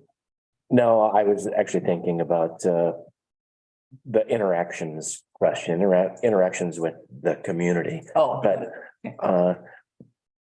I think we should encourage written comment. And I want to talk more about it when we get to discussion about when appropriate, have interactions with the community. But we read all the written comments mhm. and can actually consider them and weigh them with the other things. And there are times where we get both written comments and then somebody reading the written comments that they already Yeah, gave us. which I think we need to put a stop to. Yeah. They need to trust that we are prepared for our meetings. And I want to talk more about responding to written public comment when we get there. But I just had that thought that for me, it really works to have written public comment. But we also want to talk about deadlines, because getting something at 5:30. Yeah. Or 6 o'clock meeting is really difficult. That doesn't give us a chance to be prepared. To Gary's point, maybe we could write the thing about the commitments, if you want to provide input, written input is preferred. Because the council will have time to review and consider. And then, make some kind of a deadline saying it's, but for it to truly be for them to truly have time to consider the written input, it needs to be received by this time. Yeah. Not saying you can't submit after and you can't, Are you saying written is preferred to getting up and speaking? no, from the council. I mean, from what Gary was just saying, the council would prefer that you put your comments in writing so that they have more time to consider the information as opposed to right before the vote. And they still have the choice. And I'm assuming that the other councilors feel the same way as Gary did. I might be off on that. Well, no, I'm just not sure what you're talking. I guess I'm not tracking this because are you saying rather than getting up and saying your comments, the writing is preferred to speaking publicly? You know, someplace where we're talking about written comments may be submitted, but then to go on to and in fact are preferred because the council has more time to consider them. Okay, but sometimes people get up and speak because they're speaking to the community and when they write it, they're not so sure that everyone's reading it. Yeah. So that speaking it at a meeting when the issue is before the public is a lot more effective than just writing it to the council and a lot of times people don't read through the whole package. That's a good point. If you're The writing, speaking to community in the room or on Zoom. they're still writing it now. I mean, you're still getting written comments. So what we'd be asking is if you prefer, saying, they'll have more time, but we will provide them to them, but they won't be able to read them today at the meeting or something like that. Just try to if you don't want us to guide towards written comment, then don't worry about it. But from what I heard from Gary, he'd prefer to have a little bit more time in the reading and things. So I was just kind of reacting to it. Maybe it's just me, but I can express myself better in writing than I can in person. Yeah, but a lot of people are intimidated by writing. And that may be, And there's like I said, people that are that's maybe just intimidated me. speaking in Yeah, public. So you just, We need to have both right, absolutely. ways. equal, equal access Right. for writing or speaking out Right. loud. Yeah. Or both. Which is the problem you're talking about is, but then they've written you a letter and then they get up and read the letter. Yeah. And that's one thing, I guess, I think I've seen, I think the head of the planning commission did that once. When someone did that, he said, well, you're just reading the letter you submitted and we've all read it. That happens. I mean, Mhm. I think that if you write it and then you should get up, then you get up and you say, Summarize. summarize it Yeah. or say, I hope you've all read my letter in which I talked about A, B, and C. We would hope. Yeah, well, it's never going to be perfect. In a perfect city council meeting. Yeah. Aren't they all? So there is a document that's attached to every meeting that tells you the ways that you can communicate. And there is a deadline on noon on there, but nobody ever pays attention to I that. think the But I think- deadline should be Yeah. enforced. Actually enforce the rules, I think, if you were just to remind them. I don't know. I mean, we're not talking deadline right now, but noon is hard too. Yeah, because it has to get all that stuff to you. I'm thinking the day before. Noon is very, very generous. Yeah. That's noon on the day we meet. Yeah, Correct. very generous. I mean, Don't listen to that either. people don't even do that. But noon. Well, let's talk Noon about is just too late. What's reasonable, it. Jen? Noon, the day before the meeting. The only problem I have is what do you want me to do when something comes in after the time? Oh, sorry, you missed it like you did in the classroom. You missed it. Yeah. First, what's the best time? We get beat up for that. It's really up to you guys, because End of day, the day before the meeting? No, because then Then you've got she's a gone. day to. I mean, she does leave occasionally. I do when it comes to like those kind of deadlines, I try to keep an eye on it, because if something comes in like right at 5 and I'm already gone, but whatever gives you guys the most time, and that's What about 3? read the day of or the day before. No, the day before. I'm fine with it. Then that Whatever you gives, guys that choose. gives, I mean, we need to respect our city staff's time too, away from the job. And if it's too late, then it will go on to it'll be attached in the packet in the next meeting. Correct. That's what we used to do. Yeah, So if it comes in afterwards, you wouldn't want me to put it on the dais or anything, No. you would just say it came too late, but we'll forward it to them at the next packet. What if the topic's not on the next packet? too bad. No, I mean, seriously, people have to take some responsibility. Right. And if you want to speak at a public forum, it's your responsibility to know it's on the agenda and to follow the But rules. If you miss the deadline, you can come up, you can give public Yeah. comments. Right. Into public You can comment. speak. That could be my. Or not, response is, so we're not saying. Deadline, a written comment, but you're welcome to come make it in Perfect. person. or Yeah, Zoom. good. Bob.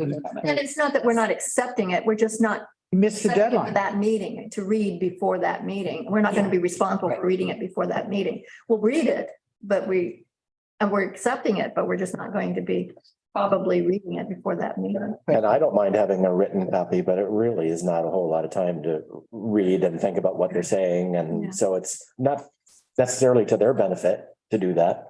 No, I feel irresponsible reading a bunch of material right before a meeting. It makes me feel very uncomfortable. Yeah, if not unprepared. I'm sure it's my public comment, always in on time. Yes, yes, we talk about you all the time. Model citizens. But to what Nancy's saying, you know, or I don't know if it's Gary, whoever, but you know, we'll go ahead and we'll read it in time for the next meeting. If it is something that is a land use or something like that, I wouldn't want to have anything that would imply that if I sent this in late, that gets me, or that results in a delay to the next meeting of the subject. So someone would just say, yep, items received up till this time will be considered. But if you're late, you don't get, second You chance. can get up and read it. Yeah, exactly. Yeah, Yeah, Well, it'll Read it be from- sent to us. Will it still be sent to us? Well, you guys, that's my question. Do you guys, if I put it in the next packet, do you want to see it right away and I still include it in the next packet? Yeah. And then just call a section of my packet item from previous meeting, like previous meeting correspondence, The late people. the late people. I haven't minded when comments just come in email. Sam's letter came in email and, if you send them, I read them.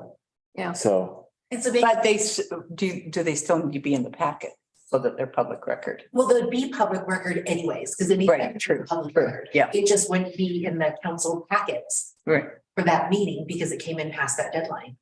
If the meeting's continued, I can put it in the next packet. But otherwise, I would just forward it to you, but it wouldn't be in the record for that meeting. I don't know, maybe should we check with Ashley if she has any input on this one, thoughts, Ashley? You're direction? damned if you do and damned if you don't. Yeah. I mean, Well, there's no, Go ahead, I'm I'm sorry. No, you, finish your thought. no, I was just gonna say, I think we're making enough changes that we would evaluate it in maybe 6 months and see how the public feels about it and how it's. I mean, we want smooth business-like meetings. But we also want public comment. We want the public to be involved in the process. We do have a large group of people that are trained to get it into me before noon. But they would have to be retrained. So I think we can get them a little earlier. I would just prefer it becomes public record for that topic. Rather than, Even though you wouldn't be reviewing it at that meeting. right, I would- I would have reviewed it by email. But you guys don't want to review anything after 3 p.m. the day before. I think, That's what we're discussing. Don't want to have it included in the packet. Ashley, can they set a deadline saying material for this item, this land use item will not be reviewed if received after 6 o'clock the night before? So this is a bill question. So Right. if you're talking about information that's going into a land use hearing, a quasi judicial hearing, I'm going to defer and have Bill answer that for you because Sure. it's a little bit outside of my outside of the division of labor, so to speak, for the city of Cannon Beach. Regarding a normal matter, so is the question just limited to land use quasi judicial hearings or reviewing public comment prior to a city council meeting? Just I think it's public comment prior to public comment before. general public First, comment. yeah, general public. I think it should apply to attorney submissions too. I don't know if they'll say you can do that. Well, I think if it's not a land use issue, Those have been the worst offenders. yeah. Right. The land use. Just say, this is the deadline. A stack of Right. text on us At 6. at the meeting, yeah. Yeah, I can get an answer from one of our land use attorneys, by the end of our meeting today on that issue. But setting aside land use quasi judicial hearings that are before the city council, you can certainly put reasonable limits on expectations regarding the city council, whether the city council is going to read public comments submitted later. And I don't think there's an expectation that if somebody submits a written public comment at 4 p.m., that the council is necessarily going to have an opportunity to read that before the council meeting. As members of the council, I'm sure if public comment came in late, you would read it after the meeting. But there's no obligation for you to do that, if that makes sense. So then, based off of the aspect of what Gary was saying, if I get it after the deadline, I will still forward it to you guys. I will respond to the person and say that this has been received after the deadline. I can't guarantee it be read before the meeting, but you're welcome to make public comments. And then I will still include it in the packet, whether you guys read it before the meeting or afterwards. Or not in the packet, but the record of that meeting. Because anything that comes in late, I just stick in the folder. And so that way it's still with that record of that meeting for future if anything happens. That sounds reasonable. So do we still have a deadline of noon for signing up for No, that was just when we. all Zoom? Yeah. Okay. And even the noon deadline for information, we still, we've done better. But yeah, so if you're good with that, that makes sense to still forward it, let them know I can't guarantee you to read it, so you're welcome to come. You've missed the deadline. You missed the deadline, but it will be included in the record. But. And you're welcome to come and present it in person or on Zoom. Or on Zoom. Okay, I think But that, it will be sent to all of us. but it'll still be sent to you guys. And then I'll still send you a text like, hey, you got public comment. That way you have the opportunity to read it if you. And they'll know that it's getting to all of us. Yeah, Yeah, that's okay. great. I just want to throw one thing in because Jen, I'm sorry, you missed the deadline. no, but she's the one that is the face of it or the guardian of this for you. And that you stand strong with this and not make exceptions and things because she's going to get beat up No, because she's the one that's deadline paying. is the deadline. Right. And when is the deadline now? Are we gonna do 3 p.m. the day before? I would like that. So this is kind of off topic, but can we make that the deadline for committee application? Yeah. But there's a lot of things I'd Oh, like to my talk about It's not maybe a separate No. topic, but. No, I would make it.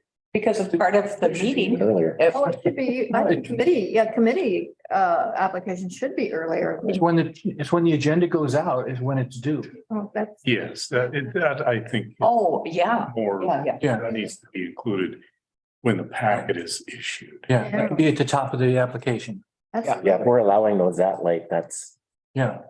we're asking for trouble. We have no applications. No, but even if we don't have any applications, we don't have any Yes, applications. I agree. Yeah. That it should just be carried over. to the Right, next. exactly. I agree too. So since we're included in record, so then if you don't mind, I'll go ahead and update our application, my notice that says. It's my deadline for packet stuff is the Friday before the week before the Right. meeting. And so I'll just include it on that as well. It's just update the deadline from 24 hours to our regular deadline for Yeah. council meeting. That makes sense. Thank you. Yeah. Yeah. No, thank you. Okay, I anything think else? we've hashed that out pretty I well. think we might have taken a couple things off this that way. Okay, next we have design review and Oh, God. Planning commission. planning commission. I'm going, please, commissioner, Yeah. rules and purview. So, We've had people that are on boards or committees claim that well, I'm with the city and you have to stop doing this right now. Oh, God. On boards and committees. Even they're telling somebody that outside of the meeting? Trees. Oh, please. Somebody's cutting down a tree, they show up, they say, I'm with the city. And no, you have to stop your project, you stop what you're doing right now. How often has that happened? Twice, I think, recently. Okay, I mean, because I think most people would call the city and say, hey, they're cutting down a tree here. I'm really concerned about it. I don't think there's I don't think they're doing it, you know, I don't think they have permission to do it, and then somebody hopefully would come out from the city to check it out. Right, and that would be what I would hope too, but what we're finding is when we get out there. So the person that was in the tree is down, stopped the job and said, this person told me I had to stop the job. She was with the city. And so I'm just saying that there are those kind of incidents. We've had the incident where you're going to be reviewing a DRB decision that was denied without being in any criteria, those kind of things. So that's what, and I didn't put this item on what I'm saying, but those are some of the things that we're seeing. And so it's not, you know, Yeah, I mean. You're not gonna, I don't, I mean, you can only regulate behavior so much. I mean, you can regulate our boards and commissions a lot, but I don't think you can regulate individuals no, who agree. go out there and say, well, I'm with the city and, you know, These well, have to be board members. huh? These happen to be board members. I don't think Okay, we've had. well, then they just have to be informed that is, they don't have the authority to stop work. They don't have it, they don't have the authority for a stop work order. Yeah, I think. That's all. That's You an know. extreme example. I think the real issue is denying applications not based on criteria. Now, that to me is a much bigger issue. That seems like the issue, and I think there's an issue with training or leadership as people come on to committees that they don't really necessarily understand their role, or you know, they apply when they've think, never they think been more to a meeting. subjectively about things rather than trying to make sure that something is meeting the criteria or not. And so I don't know how we get there. I think of design review, you know, they just went a new chairman of design review. And I just don't know that the committee has been given the direction. Do they have any that they kind of need. orientation? I don't know, but I'm saying that some of this is on me. And that we should be, when you got a new group coming on, thing is, we have a new group coming on every month, really. Yeah. But to try to get to the people, or else at least have a document saying this is how you're supposed to be doing the criteria or whatever. Because then things come back to us. And it's like, okay, well, we sit here and we look at the criteria. Do But we have any kind of handout or a handbook or anything for boards and committees or Yeah. commissions and committees? We do? Jeff, I don't know it. I haven't seen it, but I know Jeff, whenever you had a new DRB planning commission, he would call them and they would meet and he would have certain materials. He did a really nice job of training. and so signs, people know the ordinance and they know the criteria that they're allowed to accept or deny. Their criteria is in their packet each time. also. Okay, So it's all provided to them. And on the new members of the design review board, for instance, did they get that kind of training from Jeff? I'm pretty sure because Jeff was pretty adamant about, because I would, whenever a new board member comes on, I email planning and say this person was, you know, added, here's their email address, and Jeff usually contacted them. Well, I think it has to do with From the planning commission. I think it has to do with the criteria of who we appoint to the boards and commissions. I think that in order to be on a board or commission, you need to at least have some familiarity with what they do, what their job is and what the scope of the job is. And I think right now, the council is just, if there's one person applying and one opening, okay, they got it. Whether or not they've ever even been to a meeting, which I think is outrageous, that you have someone applying to be on a board or commission who's never even attended a meeting or participated. I think we have to have some different criteria for picking people. It can't just be whoever's available. If it means that the planning commission has 6 people for a while until there's some viable candidates, so be it. There have been times where the council has put off appointing anybody until we got more applicants. But that's There only, haven't been that many times that we've done that, but. Yeah. Lately, it's been the opposite. We've had more candidates than Just the last few months, yeah. But I think that. What I say here, I think, the, quality of applicants has changed. I mean, because you get, I mean, I read all of them, not, and, you know, when I'm looking at the packet, they've never been to meetings, they have no idea, they just, I think this would, I mean, they don't say, I think this would be fun, but, there, you know, you have to have, it's an important position to be on a city committee. I think the biggest question, is, why do you want to be on this committee? Because we've had people say, because I want to stop this. Right. Yeah, And then ask them, have you ever attended a meeting? that's on the Right. application. It is? Yeah. Yeah, it's on. Well, That's interesting. Because I have not voted for people because they have never attended a meeting. Right.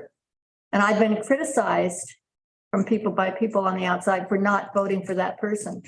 And I said, the reason I didn't vote for that person, even though I think that person would have been a member on that committee, is because she has never attended a committee meeting, so she doesn't know what she's getting into. And she Right. says right on her application, she had never attended it. Ashley? Put that hand up. Yeah, sorry. It's whatever. No, I just no. put my hand up, but whenever you get to me, I just don't want to interrupt.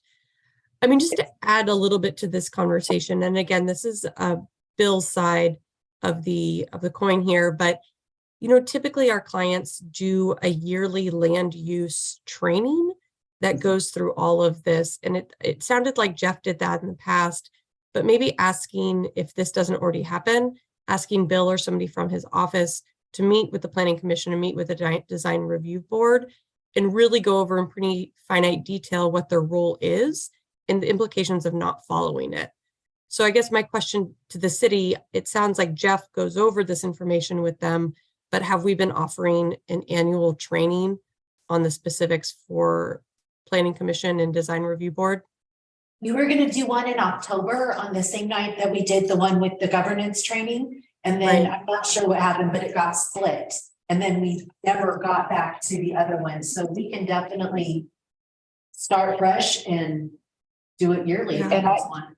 We should. We had some of those trainings with Bill, but not the last, The planning commission the did. planning commission, Yeah. but probably not the last, well, pandemic. Now, the LOC offers some really good classes as well for planning commissioners. One thing that I think was Jen started to make was that when they sit down, like if they're evaluating a flagpole, then they have all the criteria that applies to the flagpole. This, you must base your decision on this. So they're not. It's I've seen things denied that Right. there's not criteria for denial. I think that they sometimes get on to represent the ideas of themselves or their friends. And that's how my vote's gonna go. Yeah, that's exactly right. Well, I think, for example, and I don't know if this is appropriate or not, but like, let's just say the planning commission, for example, if usually there's, in my experience, there's always been a robust dialogue between all points of view and everyone expresses what they think. And so you know why somebody thinks the way they do. So when it comes time to denying it, you have an idea of why they're denying it. But at the last planning commission meeting, there were two people who denied something and nobody could have a clue as to why. So at that point, can't the chair of the planning commission say, well, if ask them for their rationale? I mean, it's part of the discussion or else but you can't do it after they voted, but you can do it before. Like people who haven't spoken up say, well, so-and-so, what do you think of this? And what's your opinion on this and why? Well, can't staff step in too if No. there's, no? No, absolutely not. But I mean, it just seems like maybe the chair has to take a more proactive position when it comes to trying to draw people out or something, because I still don't know why there was a no vote from from two. I'd like to know why. Maybe they had a good reason. I'd love to know what it was. I think that's a good idea, but I'm thinking of the chairs of both planning commission and DRB right now. And I don't know that they would even think about doing that or would even have the nerve, I guess, to do that. I mean, it would be nice if they could be called to their attention that they should do that. But Well, yeah, I think the DRVs, the design review board's a whole different Yeah. problem because I think there's an intimidation factor happening there that makes it very, very difficult on the chair, you know. But There's I mean- definitely a balance here because Right. I think we really need to honor and respect our boards and commissions Our- and, Volunteers. you know, a lot of times they look at things in depth and they come and make a recommendation and we decide to pass it. I hope we're not overly questioning them on their decisions, except if it's not based on a specific criteria. Right.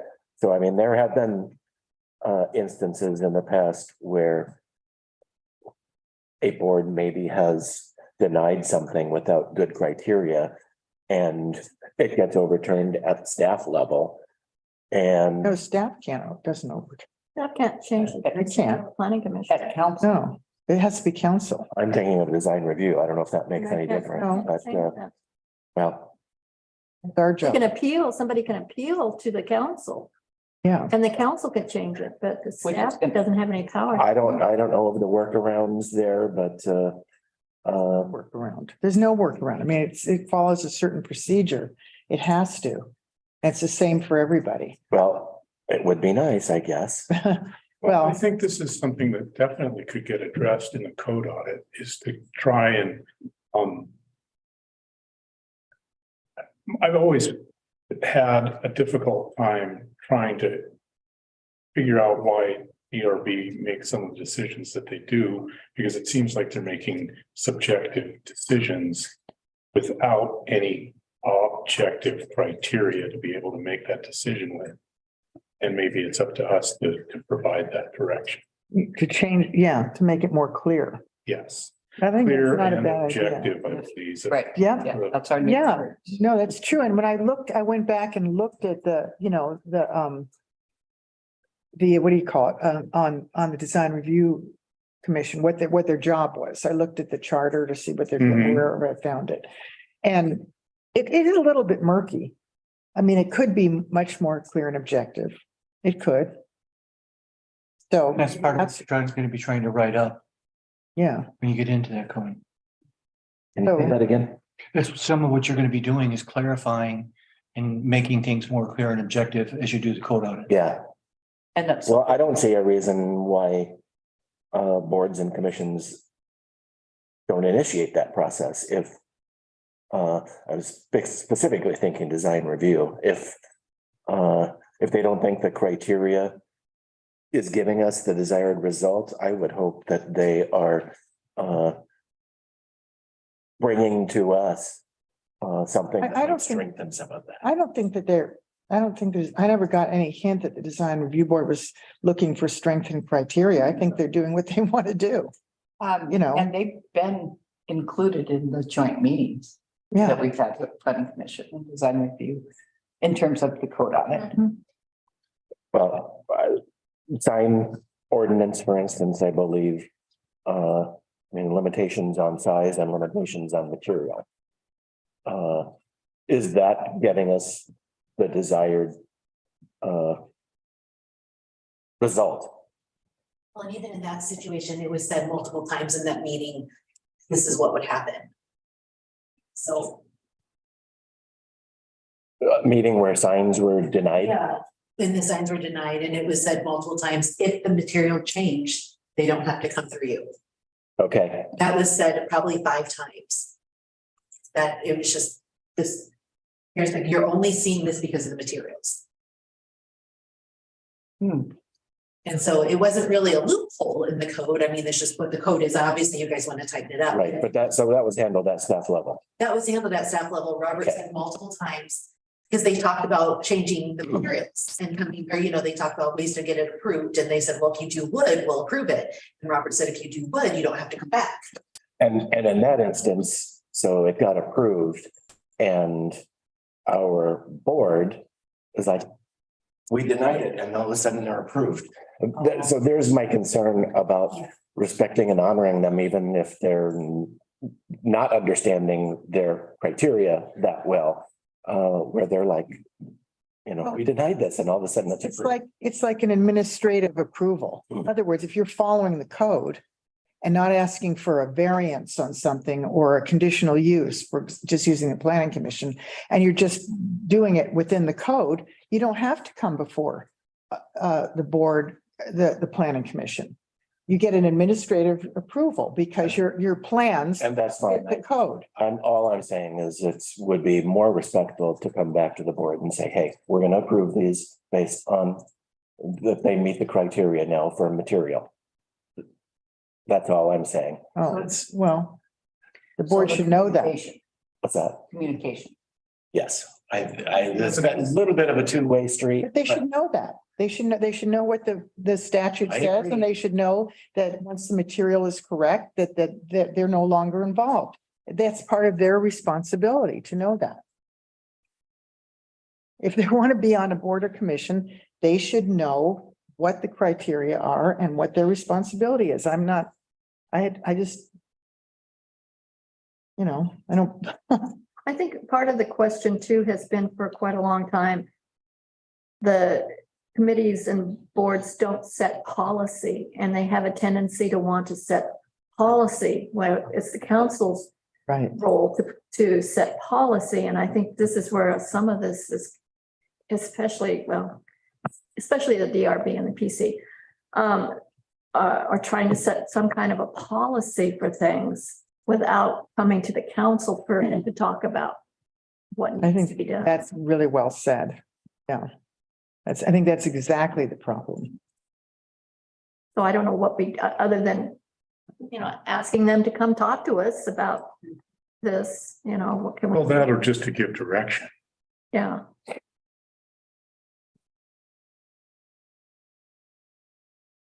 Okay, we've got now that. that I've stated the problem, I have no answer. How do we physically do that? I mean, do we physically invite them to come and talk to us, or do we physically, how do we? Here. In the past, it's been done just as simply. Are we offline now? Council would like I don't, committee to I can't get in. Okay. do this. And, done through staff. Oh, we did it through staff. Well, it's to communicate with the committee about the desired changes.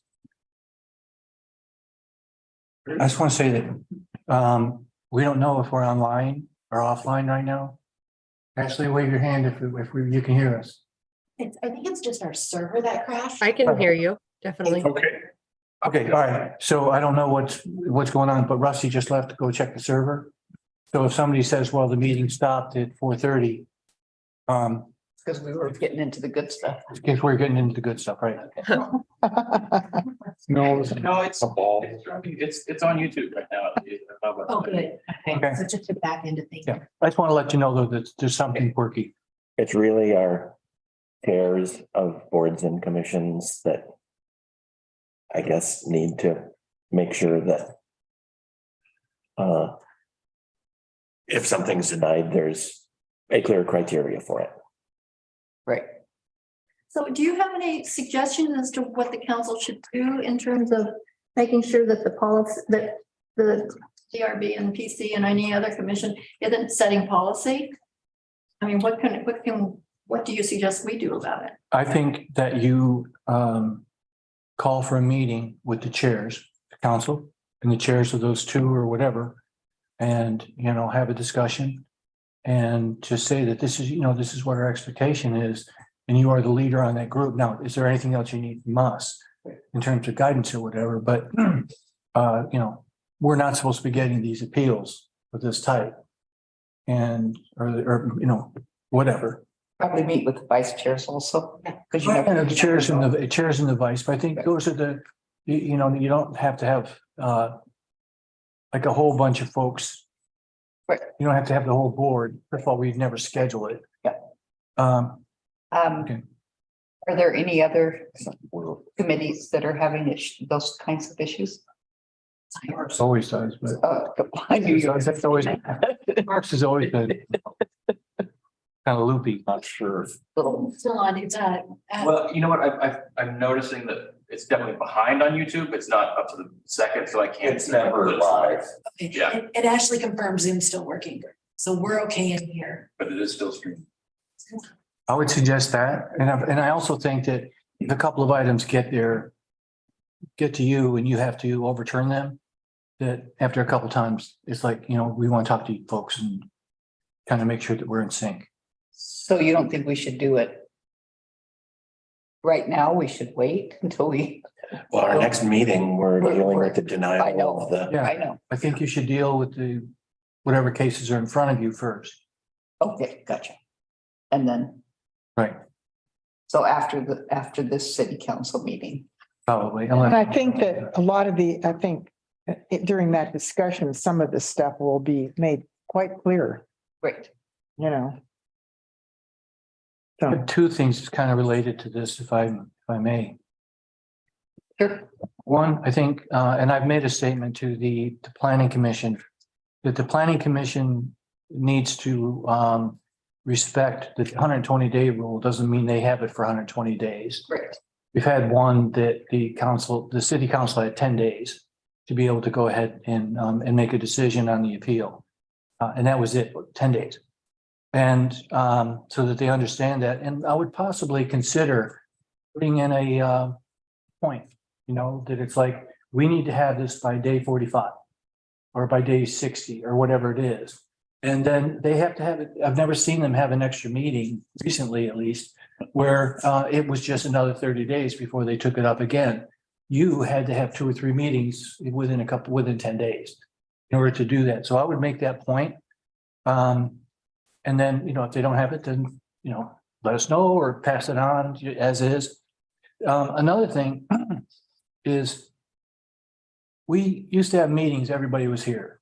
If you weren't here, got on the phone and that worked. And then we had Zoom and now we're having half of the people on Zoom. And I don't, Really hard. it's hard. It changes the dynamics. Like I'm here, maybe you think I'm paying attention, whatever. But if it just says like, you know, what Ashley's sign is, and I'm not pointing at you, Ashley. I guess it was. It changes the dynamics. And so I think that we should, I don't know if we can require it, you know, except for illness or travel. But have people here. The accountability goes way down when you're on Zoom and you're just name, even though people listen to the whole thing. So Yeah. I would strongly say that will improve some of our situations. I totally agree. And On Zoom, you could be swilling wine and. yeah, no. Well, I'm trying to figure For out. the record, I am not doing that. Can we? At the moment, for the record, I'm sorry. I think we can strongly encourage. So we can strongly encourage that, Right. right, Ashley? Yeah, definitely. Okay. can we require it? Yeah, the rules about remote public meetings are for public participation and public viewing. You can certainly ask that all your boards and commission members meet in person. I think part of the problem has always been, at least with the planning commission, is members are second homeowners here.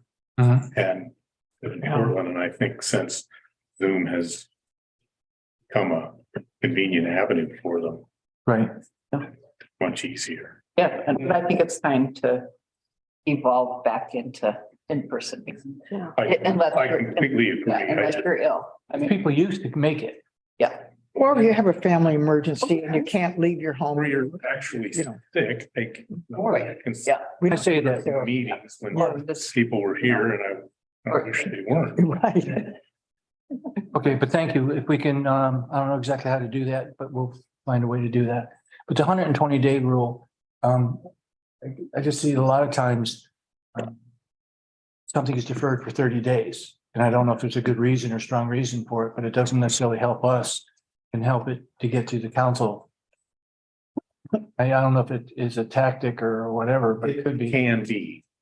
tactic. Well, because any audience member. Oh, I know. Can request that continuance. Yeah. But also it makes it, And that's state. pushes, yeah, and that it should be included. Like if we say you have to get it back to us in 60. It's 60, still 60 days. It doesn't come off of council's time. It comes off of the planning commission's time. Bill has always been real clear. I mean, all the planning commission meetings, he always brings that up. And he's always very clear about it. So, Yeah, we did have a big one that there was 30 days left, but 20 days was notice. So the council had 10 and the other folks had it for 130 or 90 days. Can anybody can ask for a Continuance. continuance? But can they just stand up and say, I want a continuance for 30 days, or do they have to fill out a form or an application for it? they can just ask for it at the meeting. Can we require them to fill out a form instead and make it more of a formal request instead of just standing up? State law, Bill might know the answer to. I'll ask Bill. Yeah. Which. I'm thinking no, Nancy. Yeah. me Because too. if it happens during a hearing. Mhm. Yeah, So they're not going to know that they want to continue necessarily until they might, but they also might be wanting to hear what evidence is presented and waiting to hear what's said. And then they hear it and they think, oh dear, I think we need to continue this. So I don't think that's- With you to the meeting and have them fill out the form. I don't think that's the problem, though. I don't think that asking the 30 days, I think it's more of the commission or the board just continue, not addressing and just, the 30 days is great, but after that, I think then they have to get on this, And they might have. or else call an extra meeting and figure it out. That was Yeah. going to be the point, Lisa. Yeah. Is that but I think that the it's, commission never does that. No, I think that you need to make the point that you are the final decision maker and you need this much time to make your decision. And so make it in the time that you have. And then you get it to us at this point. So what happens if they ask for a continuance? Then they have 30 days. Again, if the date your cutoff is 60, then they have 30 days to do that. They can have two meetings. Then that stays with the planning commission. You're not saying that it immediately goes to the city council. No, it stays and, yeah. If you say you want 60, 50 days, whatever the time frame is, Okay, and then they just have to make that happen however, but even calling another meeting, yeah, 2 or 3 like you do. right. They have after the findings of fact, like 15 days to appeal it or 20 days to appeal it. And then I have a 20-day hearing notice if they do appeal it. So you'd have to include all of those in your timeframe. that's where things get a little muddied, Yeah, is the notice period. right, It's not actually the deliberation time. right. No, but the 30 days on the front of it, Mhm. it all goes into your time. Yes. And that's what I don't think is appropriate and The you appeal. are the decision maker. Right, but the initial 30-day request from a community group to me seems very reasonable. Understood, but now we're at 90 days. How much time do you want to be able to say, I want this because I'm the decision maker? We have 90 days left. Yeah, Now, and they've not had a meeting yet. So you tell them 60 days, 50 days or whatever we want. Or, they'll have to have a meeting to figure it out. yes, And how much But- notice do you have to give if they have a special, an extra meeting, 7-day notice? You try to do 7 days, but I think you have to have it posted with enough time for people to attend. But if for a continuation or an appeal, which one? Which I guess whatever this. Initially, it would be continuation. Okay, for a continuation, yeah, the rule of thumb is we always try to give at least 7 days. The good thing with that one is, because I remember talking to Jeff about this once before, everybody who cares about that topic is in that room, so they all know when you're scheduling it. And so you try to. You still have to, you're still required to give. You're still required to post it, yes, but if it's, you don't have to renotice it because it's just a continuation. But when they do appeal it, they have a time frame for them to appeal, and then I have to notice for 20 days. so if you get a situation that somebody comes in and asks for continuance, that's fine. At that meeting, set your 2 or 3 meetings that you're likely to have in order to go ahead and resolve it. And then it's all good. And then at day 60, whatever condition it's in, you hand it over to the council. That, I agree with that. Yeah. That was hard when we only had 10 days, and it was a tough one. And I recognize that it is tough for the planning commission, but you had extra meetings and they did not. Well, then there's that, after the plan commission makes their decision, then there's a 2-week window for the people to possibly come in. Right. So these 14 days. Off of Right. Often, 60 days. yeah. And so then you're like day 74 before you actually can pick it up. But at that time, you know, and can schedule a meeting on the 15th day to go ahead and get started with it instead of, trying to reduce the amount of time that you folks, increase the amount of time that you had to work with it. And we'll figure out what all the nuances are to it. Okay, as long as, just have to have foresight then to schedule that meeting at the end of the Yes. 2-week period. If they make a decision within the 60 or whatever, then Done that fairly recently, and it turned out that people didn't appeal. right, and that's fine. But if they do appeal, you're right, we should have a meeting with the consideration starting on day 15, sometime in there, to get it in front of you, because we don't want to wait 40 days, and then we're the problem. It's just whether there'd be enough time to create the appeal. Yeah. Yeah. Yeah. Thanks for your consideration on that. Okay, Rusty, did we do something? Yeah, I've got some issues I have to go work out. You had some power problems that made Oh, some issues, so I got to go check all the servers. okay, Okay. good luck. Right. Okay, we're ready to move on. No, I just. Yes. We're gonna see. Okay. Fix it. Okay, so next item is discussion about when it is appropriate that interactions with the community should be part of the public record and when not. And then you wanted to also include something about written comments? It's kind of all wrapped up in one, how best to respond to written comment, how to respond to misinformation in the community. What if someone reaches out to a personal email regarding city issues? Maybe even crossing over into social media, but we had public comment about at least acknowledging the receipt of public comment, which I agree with. I think it's a nice courtesy to at least say, thank you, I received it and have reviewed it, and maybe leave it at that. So my question is, when we receive public comment on our city email, would we reply right there? I get, we might want actually involved in this one too, but if they're talking about a topic and they send it directly to you, if it's something that the rest of the council needs to see, you can send it to me and we can include it in the packet. I'm not sure about the responding. I guess it would be subjects, depending on the subjects. Yeah, I guess I'm thinking if someone just sent me an email to my city address, what's the appropriate response?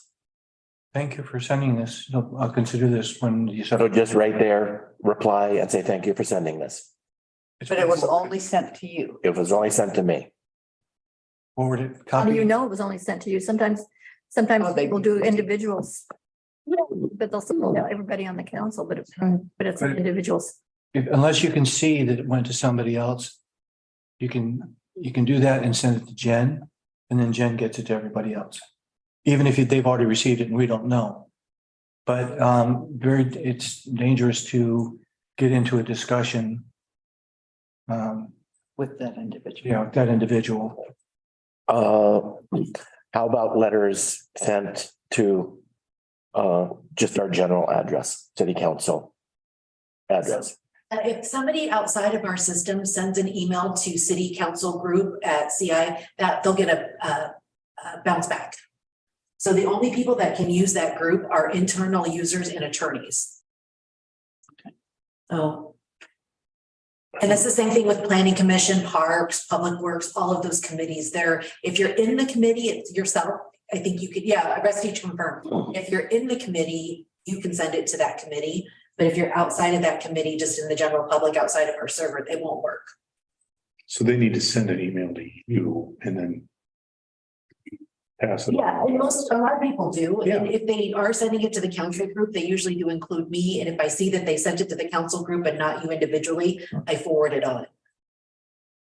I think we've gotten a lot of people realizing it doesn't work now, so you don't see it quite as much as we used to. And then if somebody sends an email to the city hall email that says to counselors, I forward it to you guys. Regardless of what the topic is. And my question is about responding to those. Just thank you. I received it. And be careful not to say, boy, I agree with you, or, Yeah. I mean, you have to make any, just, I got it. We have to work together to make sure they understand us. What if they don't understand something? What if the city councilor doesn't understand? No, what if the Person sending, community member doesn't understand something about what they've said? How do you set the record straight? In other words, if they make a misstatement. mistake in your letter, okay, in the letter they sent to you. Ashley, do you have any thoughts? Yeah, I guess I'm a little bit confused about the conversation. So these are just generally citizens that email counselors directly. Is that what we're talking about? Just like I have a concern about a tree, I'm going to email the mayor about it. Is that what we're talking about? Yes, that's one. So, I mean, in those situations, I think counselors can respond. That person is maybe just emailing the mayor like they would approach the mayor in the street and just say, I have a concern about a tree, and the mayor can have a conversation with that person about that if the mayor so chooses to do so. The mayor just can't represent that what she's saying is the opinion of council. So you can definitely have those conversations. But if, somebody's emailing you directly and they would like that information to go to council or be included in the council packet, then I think you should send it to Jen and have Jen distribute it to council and put it in the council packet. That being said, the council can certainly have, its own rules or its own process that anytime each one of you receives an email from a constituent, you circulate it to the rest of the council. I'm just not certain that is necessary. And my concern is that I would assume many of you get a lot of different email from, your constituents bringing forward a concern, and that you may not want to forward all of that, just like you don't report every single conversation you have with somebody. But Ashley, wouldn't we, if we received something, wouldn't we forward it to Jen and have Jen send it to the rest of the council? I mean, you can, if you want to have Jen forward every email, you can. Every email you I thought that receive. was the process. That's how we've done it the last few years. Yeah, I think. And I would prefer that. I understand you don't have to do it, but that way you all know what everybody else is receiving, Are you talking about on the city server? especially if it's on your private line. If you get something on your private side, you definitely want to send it to Jen. Really? Yes, Well- because otherwise, So yeah. if you get an email from a friend sends it to your personal email address, but it involves city business, Mhm. we should Yeah. please complete the sentence. Yep. We should send it to Jen. So I would like to, so I think you can send it to Jen. I think you can also just send it to your your city email address. I mean, the issue there is to make sure that we have a record, because that's a public record. So if you're forwarding that to your, city email address, it will be archived as part of your city email.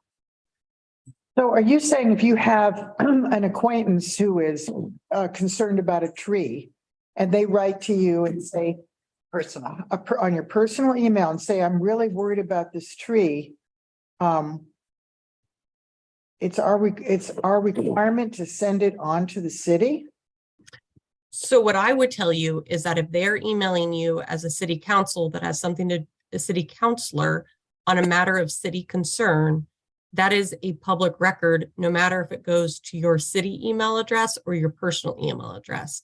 And therefore, it's my advice that for records retention and production purposes, that you forward it on to your city email address or Jen. So then you're not responsible for having to go through your personal emails in order to archive that and keep it for the, or understand what the state archive rules are for that type of record. Or if there's a record request, you know, I want all emails sent to city councilors regarding tree removal for the year 2022. Jen can just search your emails and get that out, and you're not going through your personal Gmail account to try to find that email. Okay, well, what if you have a conversation with that same person and they talk to you about, oh, hi, Lisa, you're at the post office, and they say, I'm really concerned about that tree. We have to report the conversation as well? No, because that's not a public record. A Okay, public record is some sort of writing, and writing is interpreted broadly to include social media posts, text messages, emails, but not conversations. So if okay, you have a conversation, you have no obligation to record that conversation and, you know, send it to anybody. And that's kind of my point with the email, that, you know, you don't necessarily report every conversation you have with this constituent. So you don't necessarily have an obligation to forward along every single email you get either. My preference and recommendation is that if you get something on your personal email, you get it to Jen. You don't just send it back to yourself. The email I'm aware of is Venice, Florida. And I'm trying to remember exactly when it was, doesn't matter. They ended up, they were playing that game. They said, well, we'll just go ahead and send it on our personal emails. And they were talking about all kinds of things.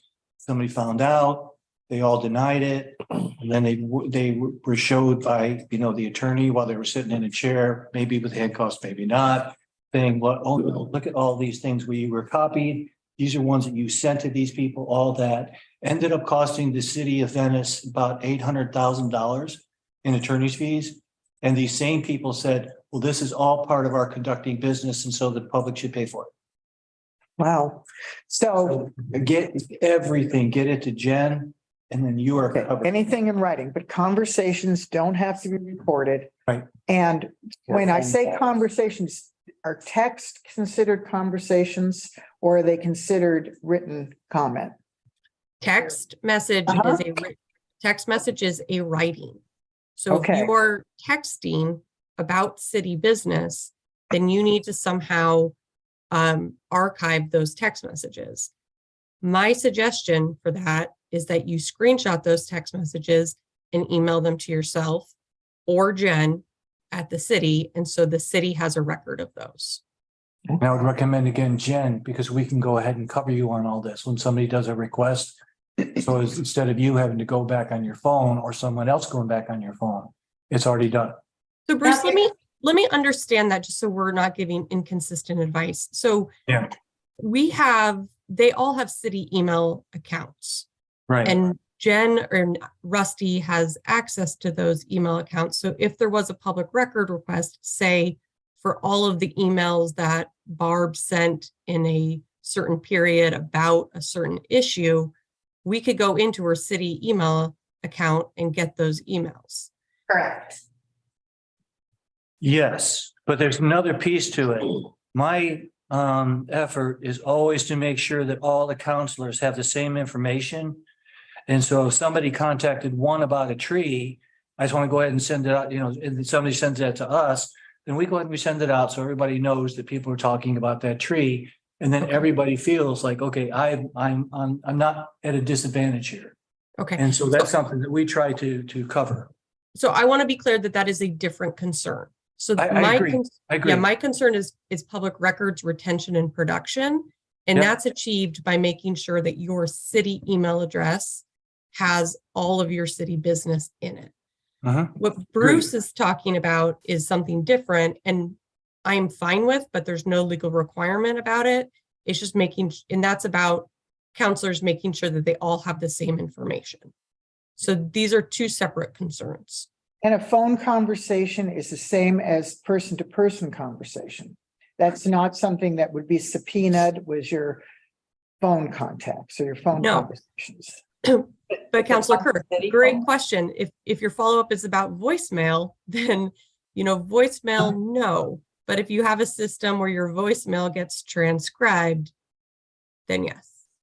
So on the Wow. text That's messages, interesting. everyone who's using a city phone is fine. They don't need to do anything. It's, you have to worry about it if you're using your personal phone. Is that correct? And it's really, Yes. it's your personal phone can be subpoenaed. Or the records could be subpoenaed from your personal phone. Yeah, and it's to avoid that. If you have a habit of, making sure that all of those conversations get screenshotted and sent to your city email address, you're covered. And nobody's, it's highly unlikely that somebody's going to ask to see your phone and go through your phone. So it's protection of you as a city councilor, just to keep all your city business on city devices and in your city email account. And just while we're on the topic, the same is true for social media. On the city phone one, because I use that so often to text them, the people who are using their personal phones, if I've sent that to them, they don't need to screenshot it because I have the record on my phone, so we're covered. So it would just be if they were having a conversation with somebody else about city business on their personal phone. Right. And this is just city business. Okay.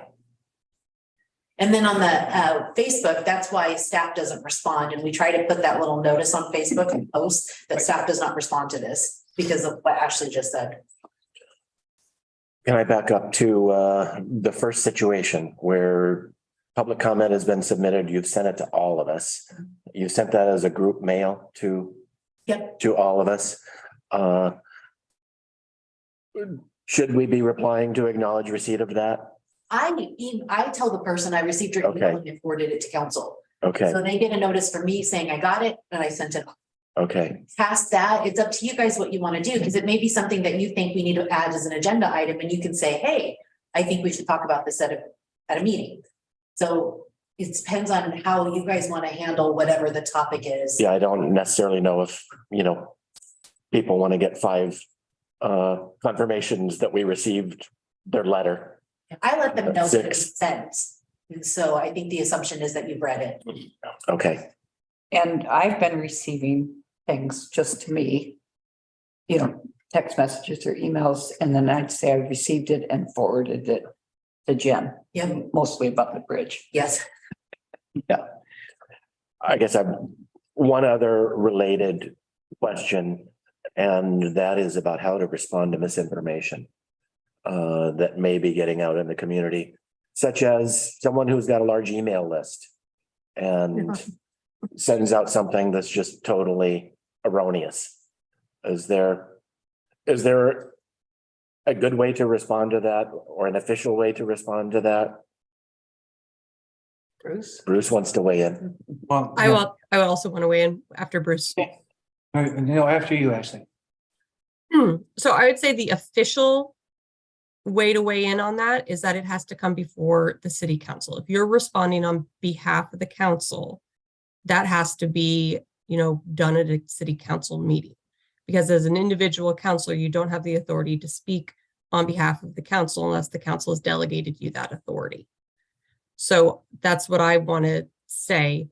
I think you can respond as long as you're clear that you're responding as a counselor and not on behalf of the council. That is my response as your attorney. Bruce might have a different response as an operational manager.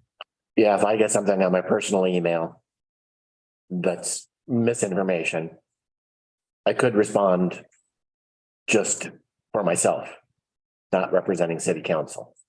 Oh, but you're responding as a counselor. On your personal email? Are you so now you're always If it's about city business, true, yeah, okay. Hmm. Gotcha.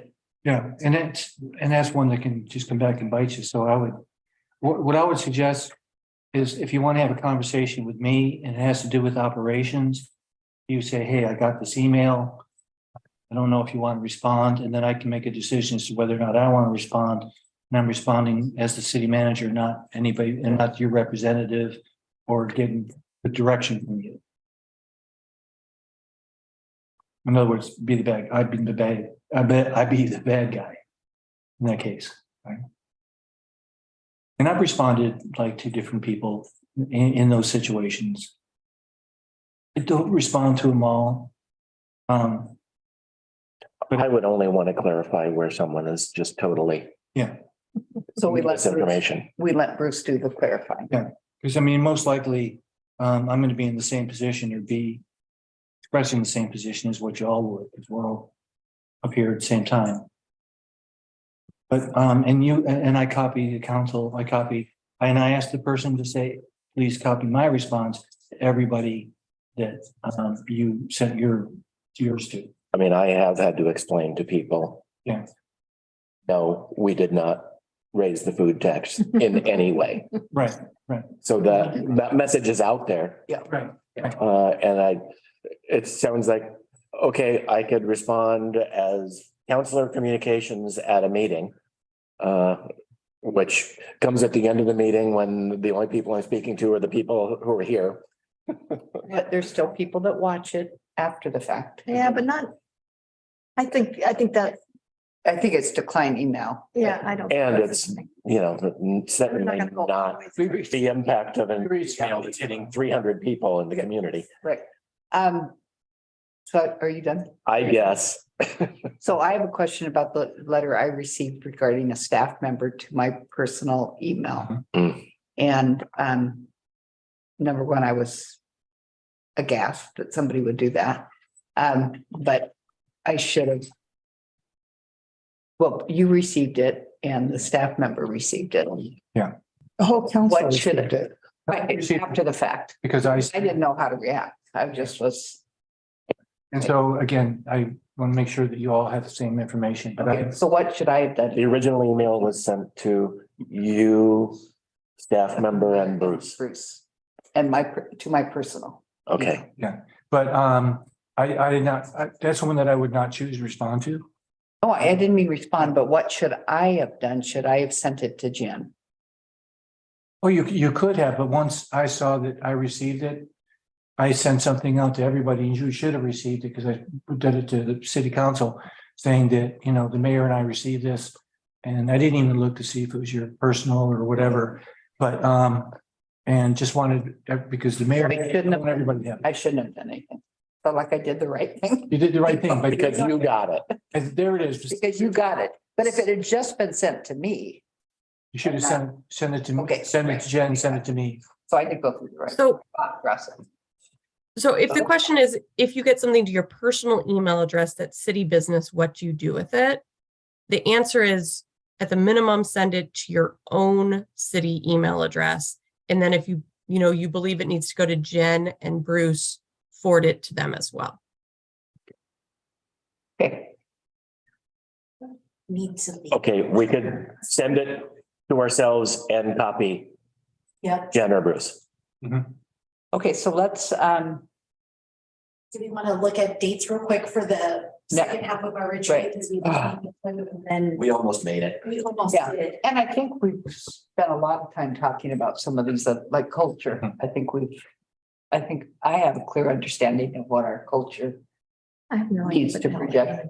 Huh? I have no idea what that means.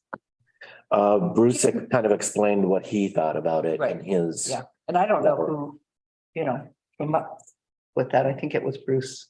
Yeah, but there are occasions when somebody is disrespectful to a counselor, is disrespectful to a staff member, something like that. And do we step in? Do we try to take care of something like that?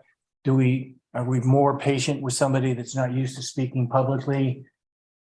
Those kind of things. If somebody says something that's totally outrageous, do we sit over here and go, that kind of thing?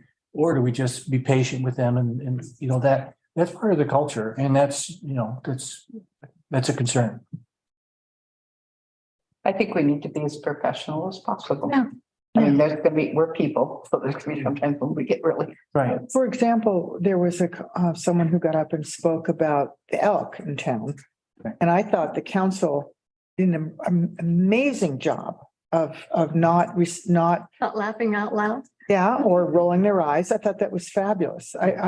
In fact, I took that for me as a personal lesson. Victory?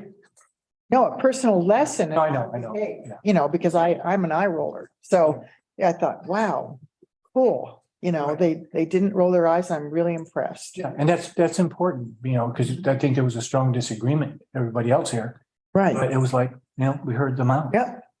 He has a right to express his opinion. Yeah. okay, we're going to Poker the face. calendar. Got too many. Oh, yeah, to poker face, yeah. Which the calendar for the retreat. We're setting our second day of the retreat.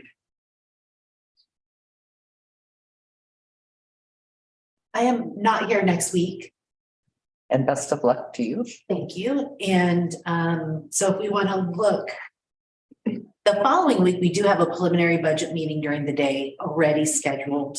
That's Monday, the 13th, 2:30, Well, that one is different. So Monday, the 13th at 2:30 is a Cannon Beach Elementary. Cannon Beach Elementary. And then on the 15th, you have the preliminary budget meeting at 9 a.m. Yes, do we have something on the 14th? The work session. Workshop. Okay. Yeah, just one year. 13th, 14th, 15th, good, that's what my calendar says so far. Nights, 3 days in a row. Go for the 16th. Is that what I'm hearing? Do you want 3 days, you guys' schedule? 4 days. Yeah, why not? I'm just get it done. The 16th. So in the 16th, Parks Committee meets in the morning. We have a department head meeting that we can adjust however we need to. And then Design Review Board in the evenings, but so what times? So I'm not available on the 16th if you are wanting me at that meeting. Okay. I'm not great in the early afternoon either. And I have something at night, so. Do you guys want to look at the following week or try? The following week is gonna be St. Patrick's very Day? busy. No, that is that. Oh, yeah, St. Patrick's Day, we have the archaeological. Up here, no, yeah, Yeah, yeah, that's on the 17th at 10. I'm not sure how long it's gonna last. So I put until 2 because I'm not sure if we're doing site visits with the archaeologist. Good job. Monday, the 20th. We talk morning or afternoon. Well, we've got coffee with the counselors at 10. How about after that? I think I'm good until about 5:30. Council chambers is available. I could be available around 1. I'm good all afternoon. So 1 to 5 on the 20th. Yeah, does that work? Yeah, I'm good with that. 1 to 5. Okay.